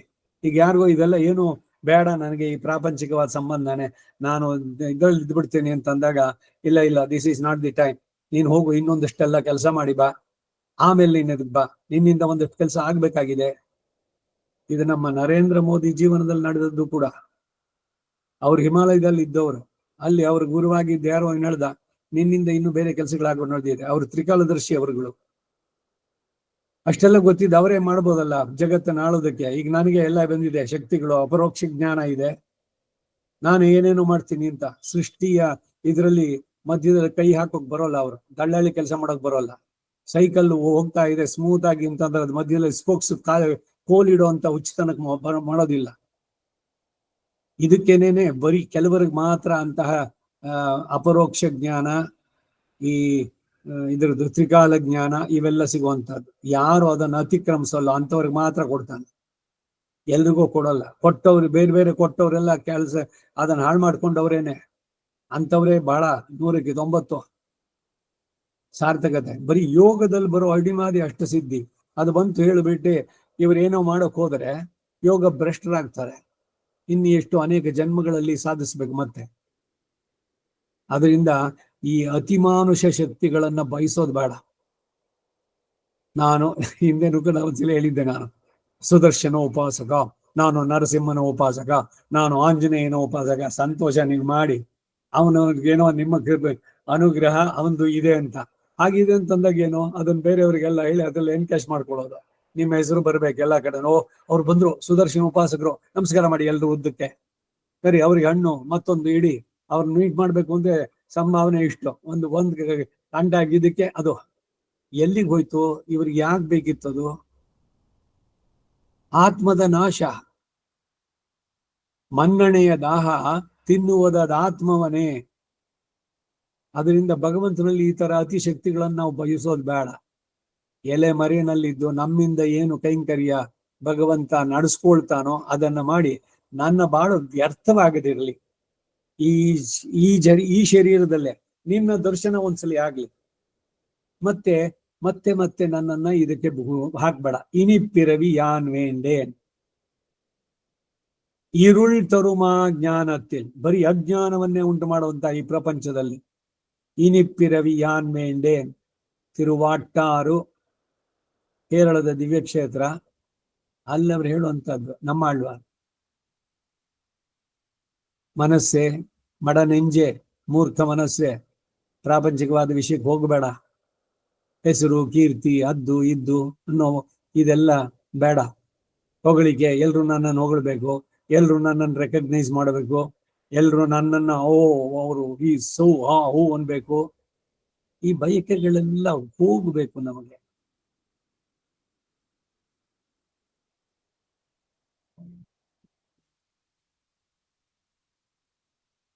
ಈ ನ್ಯಾಸ ದಶಕದಲ್ಲಿ ಅದಕ್ಕೆ ನ ಪ್ರವರ್ತಯ ಪಾಪಾನಿ ಪ್ರವೃತ್ತಾನಿ ನಿವೃತ್ತಯ, ಈ ಪ್ರಾರ್ಥನೆಗಳಲ್ಲಿ ಎಷ್ಟು ಸುಂದರವಾಗಿದೆ ಅಂದ್ರೆ ಈ ಎಲ್ಲ ಹಿನ್ನೆಲೆಯಲ್ಲಿ ಹೇಳುವಂಥದ್ದು. ನನ್ನ ಲಿಮಿಟ್ ಏನಿದೆ ಅಷ್ಟನ್ನ ನಾನು ತಿಳ್ಕೊಂಡು ನಾನು ನಿನ್ನ ಕಿಂಕರನಾಗಿರೋದಕ್ಕೆ ಸಾಕು, ನಾನು ಗುರುವಾಗೋದು ಬೇಡ. ಎಲ್ರಿಂದನೂ ಆಚಾರ್ಯ ಅಂತ ಎಲ್ಲ ಹೇಳಿಸ್ಕೊಂಡು ಏನೆಲ್ಲ ಆಗಬೇಕು. ಈ ಎಲ್ಲ ಹುಚ್ಚುತನದಿಂದ ಬಿಡಿಸಿ ಮನಸ್ಸನ್ನ ನಿನ್ನಲ್ಲಿ ನೈಜವಾಗಿ ನಿನ್ನನ್ನು ನಿಜವಾಗಿ ತಿಳಿಯುವಂತಹ ಅವಕಾಶ ಅದು ನನಗೆ ಸಿಗಲಿ. ನನಗೆ ಸಹಜವಾದ ಅಪ್ರತಿಹತವಾದ ತುಂಬಾ ಮಹತ್ತಾದ ವಿಶ್ವ ನಿಯಮನ ಶಕ್ತಿಯನ್ನ, ಇದನ್ನ ಮಮ ಸ್ವಾಭಾವಿಕಂ ನಿರಂಕುಶ ಐಶ್ವರ್ಯಂ ಅನ್ನೋದು ಹೇಳ್ತಾ ಇದ್ದಾರೆ. ಇಲ್ಲಿ ಸ್ವಾಭಾವಿಕಂ ಅಂತ ಹೇಳಿದರ ಅಭಿಪ್ರಾಯ ಅವಿದ್ಯಾದಿ ಉಪಾಧಿಗಳ ಮೂಲಕವಾಗಿ ಹಾಗೆ ನಾನು ಪ್ರವರ್ತಿಸುವುದಿಲ್ಲ ಅಂತ ತಿಳಿಸುವುದಕ್ಕಾಗಿ ಕೂಡ ಭಾವಿಸಬಹುದು. ಹಾಗಾದ್ರೆ ಸೃಷ್ಟಿಸಲು ಕಾರಣ ಏನು? ಪ್ರಯೋಜನ ಮನುದ್ದೇಶ್ಯ ನಮಂದೋಭಿ ಪ್ರವರ್ತದೆ ತಾನು ಹೇಳಿದ್ದು. ಪ್ರಯೋಜನ ಇಲ್ಲದೆ ಯಾರು ಪ್ರವರ್ತಿಸೋದಿಲ್ವಲ್ಲ ಅಂತಂದ್ರೆ ನನ್ನ ಮಹತ್ತಾದ ಕಲ್ಯಾಣ ಗುಣಗಳ ಯೋಗ ನನ್ನನ್ನು ಹಾಗೆ ನಿರ್ಬಂಧಿಸಿ ಸಂಕಲ್ಪಿಸುವ ಹಾಗೆ ಮಾಡುತ್ತೆ ಎಂಬುದು ಭಾವ ಕೂಡ. ಮತ್ತಃ ಸರ್ವಂ ಪ್ರವರ್ತತೆ ನಮ್ಮಲ್ಲಿ ಅಡಗಿದೆ ಎಂದು, ಅಂತಹ ಪ್ರವರ್ತನೆಗೆ ಅದೇ ಮೂಲ ಕಾರಣ ಎಂದು ತೋರ್ಪಡಿಸ್ತಾರೆ. ಅದೇ ಡಿಸೈನ್. ಸೌಶೀಲ್ಯ ಸೌಂದರ್ಯ ವಾತ್ಸಲ್ಯಾದಿ ತುಲ್ಯ ಕಲ್ಯಾಣ ಗುಣ ಗಣ ಯೋಗಂಚ. ಸೌಶೀಲ್ಯ ಇದು ಸಂಸಾರ ಬಂಧಕ್ಕೆ ಸಿಕ್ಕಿ ಕ್ಲೇಶಿಸುತ್ತಾ ನೈಚ್ಯ ಭಾವವನ್ನು ಹೊಂದಿರುತ್ತಾರಲ್ಲ ಎಂಬ ಪರಿತಾಪದಿಂದ ಅವರೊಂದಿಗೆ ಸೇರಿ ಅವರಿಗೆ ಬಂಧು ಮುಕ್ತ ಉಪಾಯವನ್ನ, ಬಂಧನದಿಂದ ಮುಕ್ತಿಯಾಗುವ ಪಡೆಯುವ ಉಪಾಯವನ್ನ ಪಡುವಂತಹ ಗುಣ, ಇದು ಅವನು ಕಲ್ಯಾಣ ಗುಣಗಳಲ್ಲಿ ಸೌಶೀಲ್ಯ. ಇದು ಕುಚೇಲ ವಿದುರಾದಿಗಳಿಂದ, ಶಬರಿ ಸುಗ್ರೀವ ಆಂಜನೇಯ ಗುಹಾದಿಗಳಿಂದಲೂ ಏಕೀಭವಿಸುವಂತಹ ಪ್ರೀತಿ ವಿಶೇಷ ಸೌಶೀಲ್ಯ. ಗೋನನ್ನು ಆಲಂಗಿಸಿಕೊಂಡ. ನಾವು ಮೊದಲು 4 ಜನ ಆಗಿದ್ವಿ, ಆಮೇಲೆ 5, 6, 7 ಅಂತ ಒಬ್ಬೊಬ್ಬರನ್ನೇ ಸೇರಿಸ್ಕೊಂಡಾಗ ವಿಭೀಷಣ, ಗುಹ, ಸುಗ್ರೀವ, ಹನುಮಂತ ಕಡೆಗೆ ಈ ರೀತಿ. ಸೌಂದರ್ಯ ಈಗ ಕೃಷ್ಣಾವತಾರಿಯಾಗಿ ಸಾಕ್ಷಾತ್ ಮನ್ಮಥನಾಗಿ ಭಾಗವತೋತ್ತಮರೇ ತಾವು ಗೋಪಿಕಾ ಸ್ತ್ರೀಯರಾಗಿ ಅವತರಿಸುವವರ ಮನಸ್ಸನ್ನು ಕೂಡ ಅತೀವ ಪ್ರಿಯದರ್ಶನನಾಗಿ ವಾನರಾದಿ ಅನೇಕ ಭಕ್ತರ ಮನಸ್ಸನ್ನು ಆಕರ್ಷಿಸುವುದಕ್ಕಾಗಿ ಏರ್ಪಟ್ಟಂತಹ ದಿವ್ಯಮಂಗಳ ವಿಗ್ರಹದ ಸೊಬಗು. ರಾಮನೋ ಕೃಷ್ಣನೋ ಅದರಲ್ಲಿ ವಾತ್ಸಲ್ಯ. ಈ ಲೋಕದಲ್ಲಿ ಬದ್ಧ ಚೇತನಾಗಿ ಯಾವಾಗ ಹುಟ್ಟದನೋ ಅಂತಹ ಪಾಪಿಯಾಗಿ ದೋಷಿ ಎಂದು ಹಣೆಯಲ್ಲೇ ಪ್ರಕಾಶವಾಗಿ ಬರೆದ ವಿಷಯ. ಅಂತವರ ವಿಷಯದಲ್ಲೂ ದೋಷೋ ಯದ್ಯಪಿ ತಸ್ಯ ಸಾತ್ ಸತಾಮೇತದ್ ಅಗರ್ಹಿತಂ. ರಾಮಾಯಣ ದೋಷ ಎಷ್ಟಿದ್ರೇನು ಎಂದು ಎಲ್ಲವನ್ನೂ ಕೂಡ ಅವನನ್ನು ಆಶ್ರಯಿಸಿದ ಒಡನೆಯೇ ಮರೆತು ಬಿಡುವಂತಹ ಕಲ್ಯಾಣ ಗುಣ ಅದು ವಾತ್ಸಲ್ಯ ಭಗವಂತಂದು. ಭಕ್ತ ದೋಷೇಶು ಅದರ್ಶನಂ ಅಂತಂದ್ರು ದಯಾಶತಕದಲ್ಲಿ. ದಯೆ ಅಂದ್ರೇನು? ಇವನು ಕರ್ಮದಿಂದ ಮಾಡಿದ್ರಿಂದಾನೇ ಇವನು ಬದ್ಧನಾಗಿದ್ದಾನಲ್ಲ, ಅದೇ ಅದು ಹೇಳುತ್ತೆ. ಕರ್ಮದಿಂದ ಬಂಧಿಸಲ್ಪಟ್ಟವನು, ಆದ್ರೆ ಅವನನ್ನು ಆಶ್ರಯಿಸಿದಾಗ. ಇಲ್ದಿದ್ರೆ ಯಾರು ಈತಿ ಹೇಳಲಿಕ್ಕೆ ಸಾಧ್ಯನಾ? ಯದಿವಾ ರಾವಣ ಸ್ವಯಂ ಸರ್ವಲೋಕ ಶರಣ್ಯಾಯ ರಾಘವಾಯ ಮಹಾತ್ಮನೇ. ಎಲ್ಲ ಲೋಕದವರು ಅವನನ್ನ ಆಶ್ರಯಿಸಬಹುದು, ಅಷ್ಟು ಸುಲಭ ಅವನು. ಅವನನ್ನ ಆಶ್ರಯಿಸಿದವನನ್ನ ನಾನು ರಕ್ಷಿಸ್ತೇನೆ, ಇದು ನನ್ನ ವ್ರತ, ಶರಣಾಗತ ರಕ್ಷೈಕ ವ್ರತಿ. ಅದಕ್ಕಾಗಿ ಏನು ಅಂದ್ರೆ ಮಾಡಿರೋದು ಮಹತ್ತಾದ ಪಾಪ, ತನ್ನ ಪತ್ನಿಯನ್ನೇ ಅಪಹರಿಸಿದ್ದಾನೆ. ಅವನಿಗೇನು ಅಂದ್ರೆ ಶಿಕ್ಷೆ ಮರಣದಂಡನೇನೆ, ಇದಕ್ಕಿಂತ ಏನು ಕಡಿಮೆ ಯಾವುದು ಇಲ್ಲ. ಒಂದು ವೇಳೆ ರಾವಣ ಏನಾರು ಬಂದು ನಾ ಮಾಡಿದ ತಪ್ಪಾಯ್ತು ರಾಮ, ಏನೋ ಆ ಕ್ಷಣ ಮಾಡದೆ ಅಂತ ಒಂದ್ಸಲಿ ಇವನನ್ನು ಕೇಳಿದ್ರೆ ಅವನನ್ನು ರಕ್ಷಿಸ್ತೀನಿ ಅಂತ ಹೇಳುವಂತ ಬುದ್ಧಿ ಇನ್ಯಾವ್ದಾದ್ರು ದೇವತೆಗಾಗ್ಲಿ ಅಥವಾ ಬೇರೆ ಸೃಷ್ಟಿನಲ್ಲಿ ಇನ್ಯಾರಿಗಾದ್ರೂ ಈ ತರದ್ದುಂಟೆ? ಇದು ವಾತ್ಸಲ್ಯ ಭಗವಂತಂದು.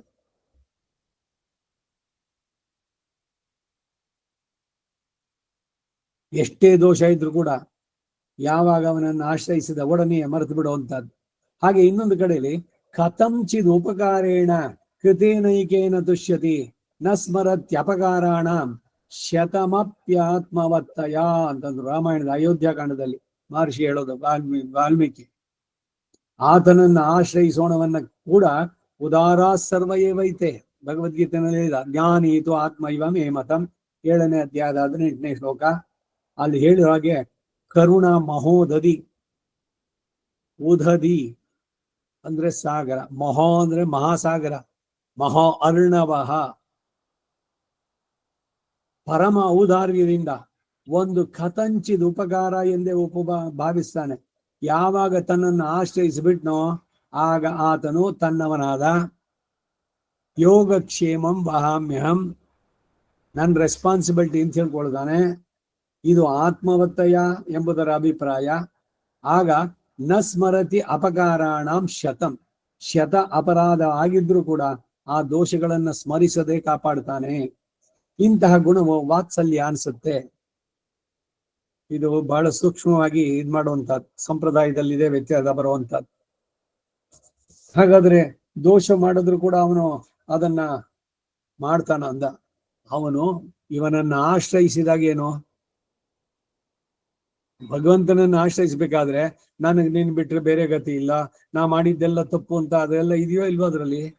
ಷಡ್ವಿಧ ಶರಣಾಗತಿ, ಆನುಕೂಲ್ಯಸ್ಯ ಸಂಕಲ್ಪ, ಪ್ರಾತಿಕೂಲ್ಯಸ್ಯ ವರ್ಜನ, ಶಾಸ್ತ್ರಕ್ಕೆ ವಿರುದ್ಧವಾದ ಕೆಲಸ ಮಾಡೋಲ್ಲ, ಈ ಎಲ್ಲ ಸಂಕಲ್ಪ ಇದ್ರೆ ತಾನೆ.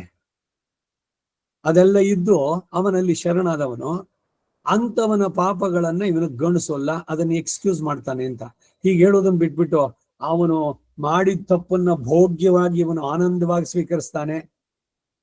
ನೋಡಿ, ನನ್ ಮಗ ಸ್ವಲ್ಪ ತುಂಬಾ ನಾಟಿ, ಅವನು ಏನು ಅಂದ್ರೆ ಏನ್ ಸಿಕ್ಕಿದ್ರೆ ಅದನ್ನ ಅಲ್ಲೇ ಮುರಿದು ಬಿಡ್ತಾನೆ. ಅವನ ಮುಂದೆನೆ ಹೇಳ್ತಾ, ಇವನು ಹೋಗ್ತಾ ಹೋಗ್ತಾ ಟಿವಿ ರಿಮೋಟ್ ಅವ್ರು ಯಾರ್ದ ಮನೆಗೆ ಹೋಗಿ ತಗೊಂಡು ಕೆಳಕ್ಕೆ ಹಾಕಿ ಫಟ್ ಅಂತ ಹೊಡೆದು ಚೂರ್ ಮಾಡಿ ಎಷ್ಟ್ ಚೆನ್ನಾಗ್ ಮಾಡ್ದ ನೋಡಿ ಅಂತ ಹೇಳಿದ್ರೆ ನೀವು ವಿವೇಕ ಅಂತ ಹೇಳ್ತೀರಾ? ಅವನ್ನ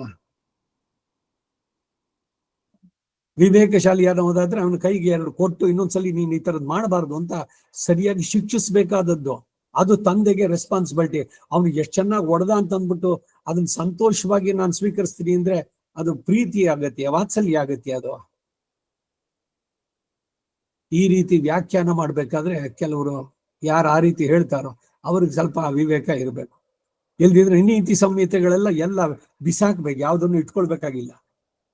ಯಾಕೆ ಅಂದ್ರೆ ಏನಿಲ್ಲ, ಏನು ಬೇಕಾದ್ರೂ ಯಾರ್ದು ತಲೆ ಹೊಡೀರಿ, ಯಾರಿಗೋ ಮೋಸ ಮಾಡಿ ಭಗವಂತನಲ್ಲಿ ಪ್ರಪತ್ತಿ ಮಾಡ್ಬಿಡಿ. ಅವಾಗೇನು ಅಂದ್ರೆ, ಆಹಾ ನನ್ನಲ್ಲಿ ಶರಣಾಗತನಾದವನು ಎಷ್ಟು ಪ್ರೀತಿಯಿಂದ ಮಾಡ್ದ, ನಾನು ಅದನ್ನ ಭೋಗ್ಯವಾಗಿ ಸ್ವೀಕರಿಸ್ತೀನಿ, ಅವಳು ಮಹಾಲಕ್ಷ್ಮಿನೂ ಮಾಡ್ತಾಳಂತೆ. ಈ ರೀತಿ ವ್ಯಾಖ್ಯಾನ ಎಷ್ಟು ಮಟ್ಟಿಗೆ ಸರಿಯಾಗುತ್ತೆ? ಸೊ ವಾತ್ಸಲ್ಯ ಅಂತಂದ್ರೆ ಅದನ್ನು ಸರಿಯಾಗಿ ತಿಳಿಬೇಕಾದದ್ದು. ತನ್ನಲ್ಲಿ ಶರಣಾಗತನಾದವನಿಗೆ ಅವನು ಮಾಡಿದ ತಪ್ಪಿಗೆ ಅವನು ಪ್ರಾಯಶ್ಚಿತ್ತ ರೂಪವಾಗಿ ಹೇಳಿದಾಗ ಅದನ್ನ ರಾಜ ತನ್ನ ರಾಜಕುಮಾರನನ್ನ ಕೊಡುವಂತೆ ಲೈಟರ್ ಪನಿಷ್ಮೆಂಟ್, ಇವೆಲ್ಲ ರಹಸ್ಯ ತ್ರೈಸಾರದಲ್ಲಿ ಬಹಳ ದೀರ್ಘವಾಗಿ ಎಲ್ಲ ಚರ್ಚೆ ಆಗಿದೆ. ತಪ್ಪು ಮಾಡಿದವನಿಗೆ ಪನಿಷ್ಮೆಂಟ್ ಇರಬೇಕು, ಆವಾಗಲೇ ಎಲ್ಲವೂ ವ್ಯವಸ್ಥಿತವಾಗಿರೋದು. ಇಲ್ಲದಿದ್ರೆ ಅರಾಜತೆ ಜನಪದೇ, ಅಲ್ಲಿ ರಾಮ ಭರತನಿಗೆ ಹೇಳದಂತೇನೋ ಇವೆಲ್ಲ ಒಂದೊಂದ್ ಕಡೆನೂ ಹೇಳುವಂತದ್ದು. ಏನಾಗತ್ತೆ, ಭರತ ಬಂದ ಮಾವನ ಮನೆಯಿಂದ, ವಸಿಷ್ಠರು ಅಲ್ಲಿ ಹೇಳ್ಬೇಕಾದ್ರು ಅಷ್ಟೇ, ರಾಜ್ಯ ಇಲ್ದಿದ್ರೆ ಹೋಗ್ಬಿಡುತ್ತೋ, ಅಧರ್ಮ ಜಾಸ್ತಿ ಆಗತ್ತೆ. ಅಲ್ಲೂ ಕೂಡ ಇದೆ ಆ ರೀತಿನಲ್ಲಿ ನೀತಿ ಸಂಹಿತೆ, ದಂಡ ಇವೆಲ್ಲ ಇರಬೇಕು.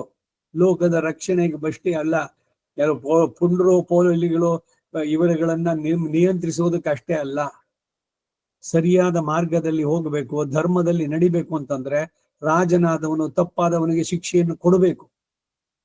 ದಂಡ ಇರೋದು ಸಮಾಧಾನ, ಭೇದ, ದಂಡ ಇವುಗಳಿಂದ. ಆ ಶಿಕ್ಷೆಯನ್ನು ಕೊಟ್ಟಾಗ ಆ ತಪ್ಪಿನಿಂದ ಅವನನ್ನು ಬಿಡುಗಡೆ ಮಾಡ್ತಾ ಇದ್ದಾನವನು. ರಾಮನ ವಾಲಿಯ ಸಂವಾದನವನ್ನು ಒಂಚೂರು ನೋಡಿ ನೀವಲ್ಲಿ. ನೀನು ಬದುಕಬೇಕು ಅಂತ ಇಷ್ಟ ಇದೆಯಾ, ತೆಗೆದ್ಬಿಡ್ತೀನಿ ಬಾಣ ಅಂತಾನೆ ರಾಮ. ನಾನು ಯಾಕೆ ಮಾಡಿದೆ ಕೇಳಿದಾಗ ಒಪ್ಕೊಳ್ತಾನೆ, ನನ್ನಿಂದ ಅಪಚಾರ ಆಯ್ತು, ನಿನ್ನಿಂದಲೇ ನನಗೆ ಸಾವಿರ್ಲಿ, ನಾನು ಮತ್ತೆ ಬದುಕಬೇಕಾಗಿಲ್ಲ. ಅಲ್ಲಿಯ ತನಕ ಅವನು ತಲೆ ಕಂಡ್ರಾಗ್ತಿರ್ಲಿಲ್ಲ ಸುಗ್ರೀವನನ್ನ. ಕ್ಷಮಾಪಣೆ ಕೇಳ್ತಾನೆ, ವಾಲಿ ನಾ ಮಾಡಿದ ತಪ್ಪಾಯ್ತು ಅಂತ, ಏನೋ ಒಂದು ವಾತ್ಸಲ್ಯ ಇದೆ ನನಗೆ ನನ್ನ ಮಗನ ಮೇಲೆ, ಅವನನ್ನ ನೀನೇ ಮುಂದೆ ತಂದೆಯಾಗಿ ನೋಡ್ಕೋ. ಸುಗ್ರೀವನಿಗೆ ವಾಲಿ ಹೇಳೋದು ಮಾತು. ಮೊದಲು ಹೇಳ್ತಾನೆ, ನಮ್ಮಿಬ್ಬರ ಜಗಳ, ಅದ್ರ ಮಧ್ಯದಲ್ಲಿ ನೀನ್ ಯಾಕೆ ಬಂದೆ, ಅದು ಎಲ್ಲೋ ಮರದ ಸಂದಿನಲ್ಲಿ, ಇದಕ್ಕೆ ಇನ್ನೇನೇನು ಕಥೆಗಳು. ಈ ವಾಲಿ ಮುಂದೆ ಬಂದ್ಬಿಟ್ಟು ಯುದ್ಧ ಮಾಡಿದ್ರೆ ಅವನ ಶಕ್ತಿ ಅರ್ಧ ಇವನಿಗೆ ಬಂದ್ಬಿಡತ್ತಂತೆ. ಅದು ಯಾವ ರಾಮಾಯಣದಲ್ಲಿ ಇತ್ತದು? ಮೂಲ ರಾಮಾಯಣ. ಅದಕ್ಕೇನೆ ನಾವು ನೋಡ್ಬೇಕಾದ್ದು ಗೋವಿಂದರಾಜ ವ್ಯಾಖ್ಯಾನ. ರಾಮ ಹೇಳ್ತಾನೆ, ಏನೇನು ಹೇಳ್ಬೇಕು ಎಲ್ಲ ಹೇಳ್ಬಿಡು, ನಾನು ಆಮೇಲೆ ಆನ್ಸರ್ ಮಾಡ್ತೀನಿ ಅದಕ್ಕೆ ಅಂತಾನೆ. ರಾಮ ಕೊಟ್ಟಿದ್ದ ಆನ್ಸರ್ನ ಪೂರ್ಣವಾಗಿ ಒಪ್ಕೊಂಡು ಅವನು ತಪ್ಪಾಯ್ತು ಅಂತ ತಿಳ್ಕೊಂಡು ಉದ್ಧಾರ ಆದ. ವಾಲಿಯನ್ನ ಆ ದುಷ್ಟ ಇದನ್ನ ಮಾಡಿದ್ನಲ್ಲ, ಆ ಪಾಪದಿಂದ ಬಿಡುಗಡೆ ಮಾಡಿದ ರಾಮ. ಈ ಫೇವರ್ಡ್ ಹಿಮ್ ಬೈ ಪನಿಷಿಂಗ್.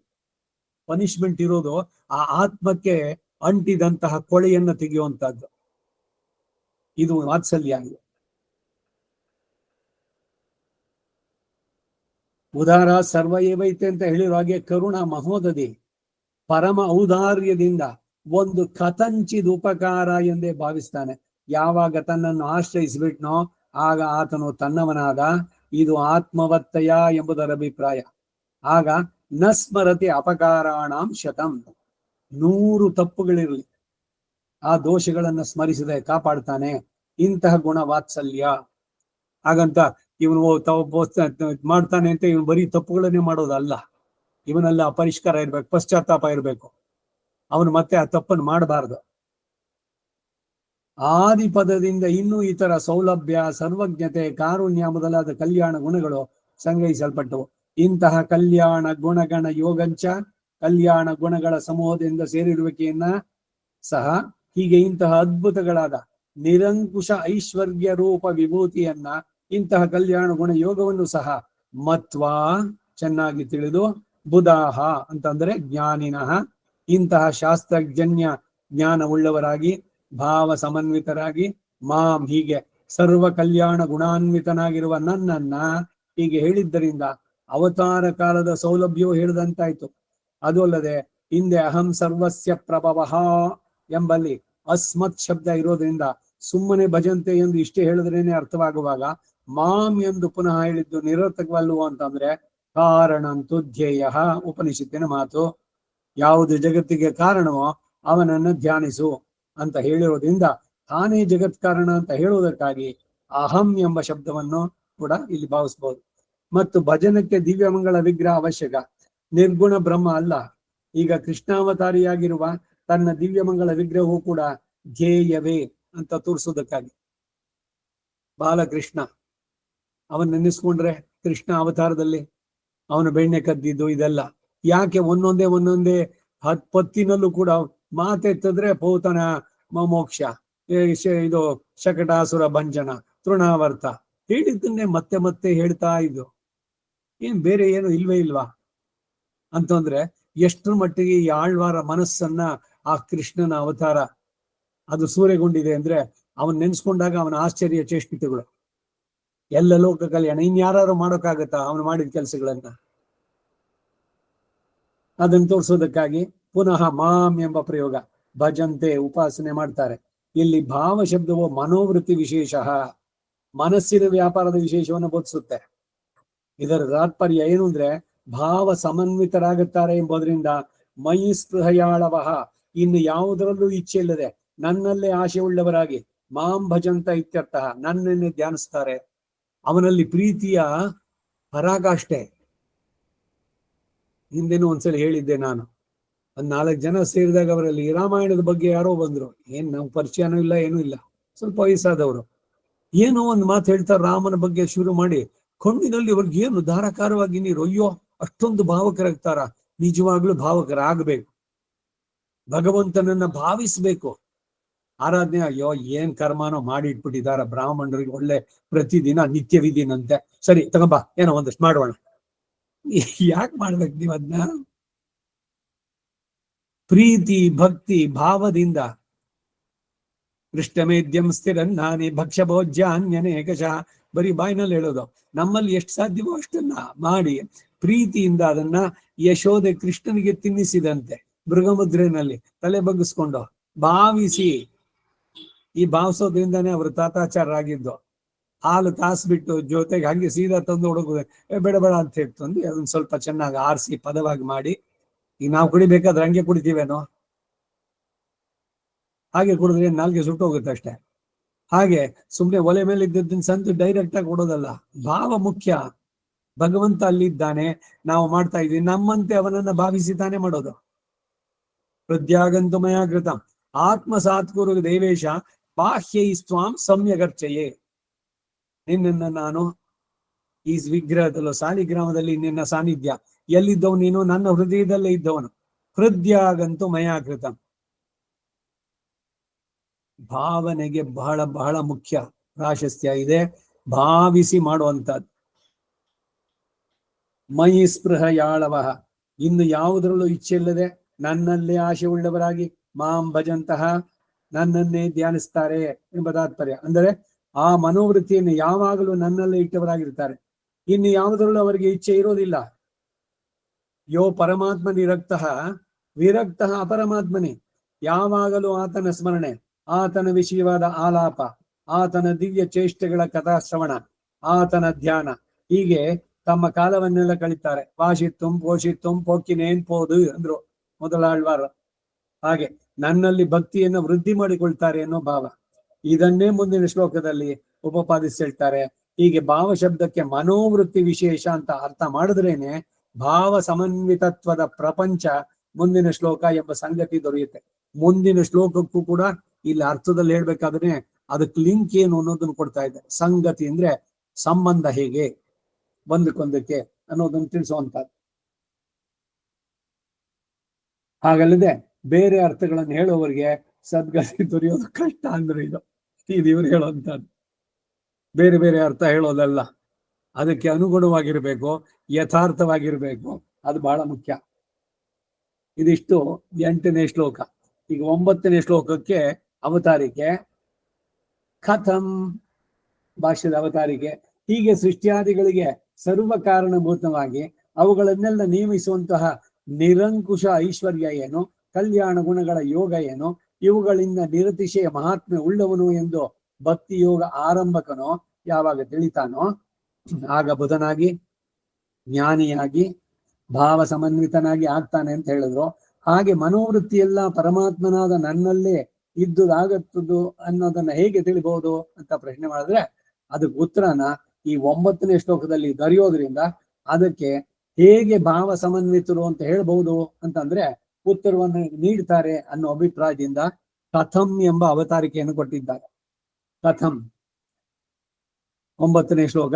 ಮಚ್ಚಿತ್ತ ಮದ್ಗತ ಪ್ರಾಣ ಬೋಧಯಂತಃ ಪರಸ್ಪರಂ ಕಥಯಂತಶ್ಚ ಮಾಂ ನಿತ್ಯಂ ತುಷ್ಯಂತಿ ಚ ರಮಂತಿ ಚ. ಈ ಶ್ಲೋಕಕ್ಕೆ ಚೆನ್ನಾಗಿ ಅನ್ವಯ ಆಗುವಂತದ್ದೇನು. ಹಿಂದೆನೂ ಯಾವಾಗಲೂ ಒಂದ್ಸಲ ಹೇಳಿದ್ದೆ ನಾನು. ಈ ಸರಸ್ವತಿ ನಗರದ ಅರ್ಚಕರು ವೇಣುಗೋಪಾಲ್ ಒಂದಷ್ಟು ವೇದ ಪಾರಾಯಣ ಆಗ್ಬೇಕು, ಆ ಚಿನ್ನಜೀರು ಬರ್ತಾರೆ ಅಂತ ಸುಂಕದಕಟ್ಟೆ ಅಥವಾ ಒಂದು ದೇವಸ್ಥಾನ ಹೊಸದಾಗಿದ್ದು. ಅಲ್ಲಿ ಹೋದಾಗ ಇವ್ರು ಇನ್ನೂ ಬಂದಿರ್ಲಿಲ್ಲ. ಮಾತಾಡೋಕೆ ಅಲ್ಲಿ ಯಾರೋ ಒಂದಷ್ಟು ಜನ ಸೇರಿದ್ರು. ಸರಿ ನಾವುಗಳೆಲ್ಲ ಕೂತಿದ್ವಿ, ಅವರು ಬಂದ್ರು. ಹೀಗೆ ಈ ಎಲ್ಲ ಏನ್ ಶುರುವಾಗತ್ತೆ. ಅವ್ರು ರಾಮಾಯಣದ ಒಂದು ಇದನ್ನ ತಗೊಂಡು ಹೇಳ್ತಾ, ಅವ್ರು ಹೇಳಿದ್ದೇನೆ ಈಗ ತಾನು ಹೇಳಿದ್ ನಾನು. ರಾಮನ ಇದನ್ನ ಹೇಳ್ತಾ ಇದ್ದಾರೆ, ಸೀತೆ ಅಪಹರಿಸಿದ್ದು ಅಂತ. ಅದು ಅವ್ರು ಶುರು ಮಾಡಿದ್ರು, ಅಳುಕ್ ಶುರು ಮಾಡ್ಬಿಟ್ರು ಅವರು. ಎಷ್ಟು ಭಾವಪೂರ್ಣನಾಗಿ. ಆ ರೀತಿಯ ತನ್ಮಯತೆ, ತಲ್ಲೀನತೆ ಬೇಕು ನಮಗೆ. ಯಾವ್ದಾರ ಒಂದು ವಿಷಯ ತಿಳಿಬೇಕಾದ್ರೆ ಎಷ್ಟು ಡೀಪ್ ಆಗಿ ಹೋಗೋದು. ಅಂದ್ರೆ ರಾಮನನ್ನ ಅವ್ರು ಎಷ್ಟು ಪ್ರೀತಿಸ್ತಾರೆ, ಸಾಕ್ಷಾತ್ತಾಗಿ ಅವನ್ ಕಣ್ಮುಂದೆ ನಡೆದಂತೆ ಇದು ಬೇಕು ಅನ್ನೋದನ್ನೇ ಇಲ್ಲಿ ಮಚ್ಚಿತ್ತ ಮದ್ಗತ ಪ್ರಾಣ ಬೋಧಯಂತಃ ಪರಸ್ಪರಂ. ಸಜ್ಜನರ ಸಂಘ ಯಾಕೆ ಬೇಕು ಅಂತಂದ್ರೆ ನನ್ನದು ಇಷ್ಟೆಲ್ಲ ಇಲ್ಲ ಆತ್ಮ ಪ್ರಶಂಸೆ ಇಲ್ಲ ಪರನಿಂದನೆ, ಇದರಲ್ಲಿ ಸಮಯ ಕಳೆಯೋದಿಲ್ಲ. ಅವರು ಭಗವಂತನ ಬಗ್ಗೆ ತಿಳಿತಾರೆ, ಅದರ ಬಗ್ಗೆ ಚರ್ಚೆ ನಡೆಯುವಂತಹದ್ದು. ಸುಮ್ನೆ ಅಲ್ಲಿ ಒಂದು ಮೂಕ ಪ್ರೇಕ್ಷಕರಾಗಿದ್ರು ಕೂಡ ಅಷ್ಟೇ, ಅಂತದ್ದು ಒಂದು ಸಿಕ್ಕಿದ್ರೆ ಸಾಕು. ಕುಲಶೇಖರ ಆಳ್ವಾರ್ ಕೇಳೋದು ಅದೇ, ಯಯಾತಿ ಕೇಳಿದ್ದು ಅದನ್ನೇನೆ. ಸೊ ಈ ಜಾಗದಲ್ಲಿ ನಿಲ್ಸ್ಕೊಂಡಿರೋಣ. ಈ ಶ್ಲೋಕದನ್ನ ಮುಂದೆ ಆಮೇಲೆ ಮಾಡೋಣ. ವಸುದೇವ ಸುತಂ ದೇವಂ ಕಂಸಚಾಣೂರಮರ್ಧನಂ ದೇವಕೀ ಪರಮಾನಂದಂ ಕೃಷ್ಣಂ ವಂದೇ ಜಗದ್ಗುರುಂ ಅತಸಿ ಪುಷ್ಪಸಂಕಾಶಂ ಹಾರನೋಪರಶೋಭಿತಂ ರತ್ನಗಂಗಣಕೇಯೂರಂ ಕೃಷ್ಣಂ ವಂದೇ ಜಗದ್ಗುರುಂ ಕುಟಿಲಾಲಕ ಸಂಯುಕ್ತಂ ಪೂರ್ಣಚಂದ್ರನಿಭಾನನಂ ವಿಲಸತ್ಕುಂಡಲಧರಂ ದೇವಂ ಕೃಷ್ಣಂ ವಂದೇ ಜಗದ್ಗುರುಂ ಮಂದಾರಗಂಧ ಸಂಯುಕ್ತಂ ಚಾರುಹಾಸಂ ಚತುರ್ಭುಜಂ ಭರಿಪಿಂಚಾವಚೂಡ ಅಂಗಂ ಕೃಷ್ಣಂ ವಂದೇ ಜಗದ್ಗುರುಂ ರುಕ್ಮಿಣೀಕೇಳಿ ಸಂಯುಕ್ತಂ ಪೀತಾಂಬರ ಸುಶೋಭಿತಂ ಅವಾಪ್ತ ತುಳಸೀಗಂಧಂ ಕೃಷ್ಣಂ ವಂದೇ ಜಗದ್ಗುರುಂ ಗೋಪಿಕಾನಾಂ ಕುಜದ್ವಂದಂ ಕುಂಕುಮಾಂಕಿತವಕ್ಷಸಂ ಶ್ರೀನಿಕೇತಂ ಮಹೇಶ್ವಾಸಂ ಕೃಷ್ಣಂ ವಂದೇ ಜಗದ್ಗುರುಂ ಶ್ರೀವತ್ಸಾಂಗಂ ಮಹೋರಸ್ಕಂ ವನಮಾಲಾ ವಿರಾಜಿತಂ ಶಂಖಚಕ್ರಧರಂ ದೇವಂ ಕೃಷ್ಣಂ ವಂದೇ ಜಗದ್ಗುರುಂ ಕೃಷ್ಣಾಷ್ಟಕಮಿದಂ ಪುಣ್ಯಂ ಪ್ರಾತರುತ್ತಾಯ ಪಠೇತ್ ಕೋಟಿಜನ್ಮಗತಂ ಪಾಪಂ ಸ್ಮರಣೇನ ವಿನಶ್ಯತಿ. ಕವಿತಾರ್ಕಿಕ ಸಿಂಹಾಯ ಕಲ್ಯಾಣ ಗುಣಶಾಲಿನೇ ಶ್ರೀಮತೆ ವೆಂಕಟೇಶಾಯ ವೇದಾಂತ ಗುರವೇ ನಮಃ. ವಾದಿದ್ವಿಪ ಶಿರೋಭಂಗ ಪಂಚಾನ್ನ ಪರಾಕ್ರಮಃ ಶ್ರೀಮಾನ್ ವೆಂಕಟನಾಥಾರ್ಯಶ್ಚಿರಂ ವಿಜಯತಾಂ ಭುವಿ. ಶ್ರೀಮತೆ ನಿಗಮಾಂತ ಮಹಾದೇಶಿಕಾಯ ನಮಃ. ಸರ್ವಂ ಶ್ರೀ ವಾಸುದೇವಾರ್ಪಣಮಸ್ತು. ನಮಸ್ಕಾರ ಮಾಮ. ನಮಸ್ಕಾರ. ನಮಸ್ಕಾರ ಮಾಮ.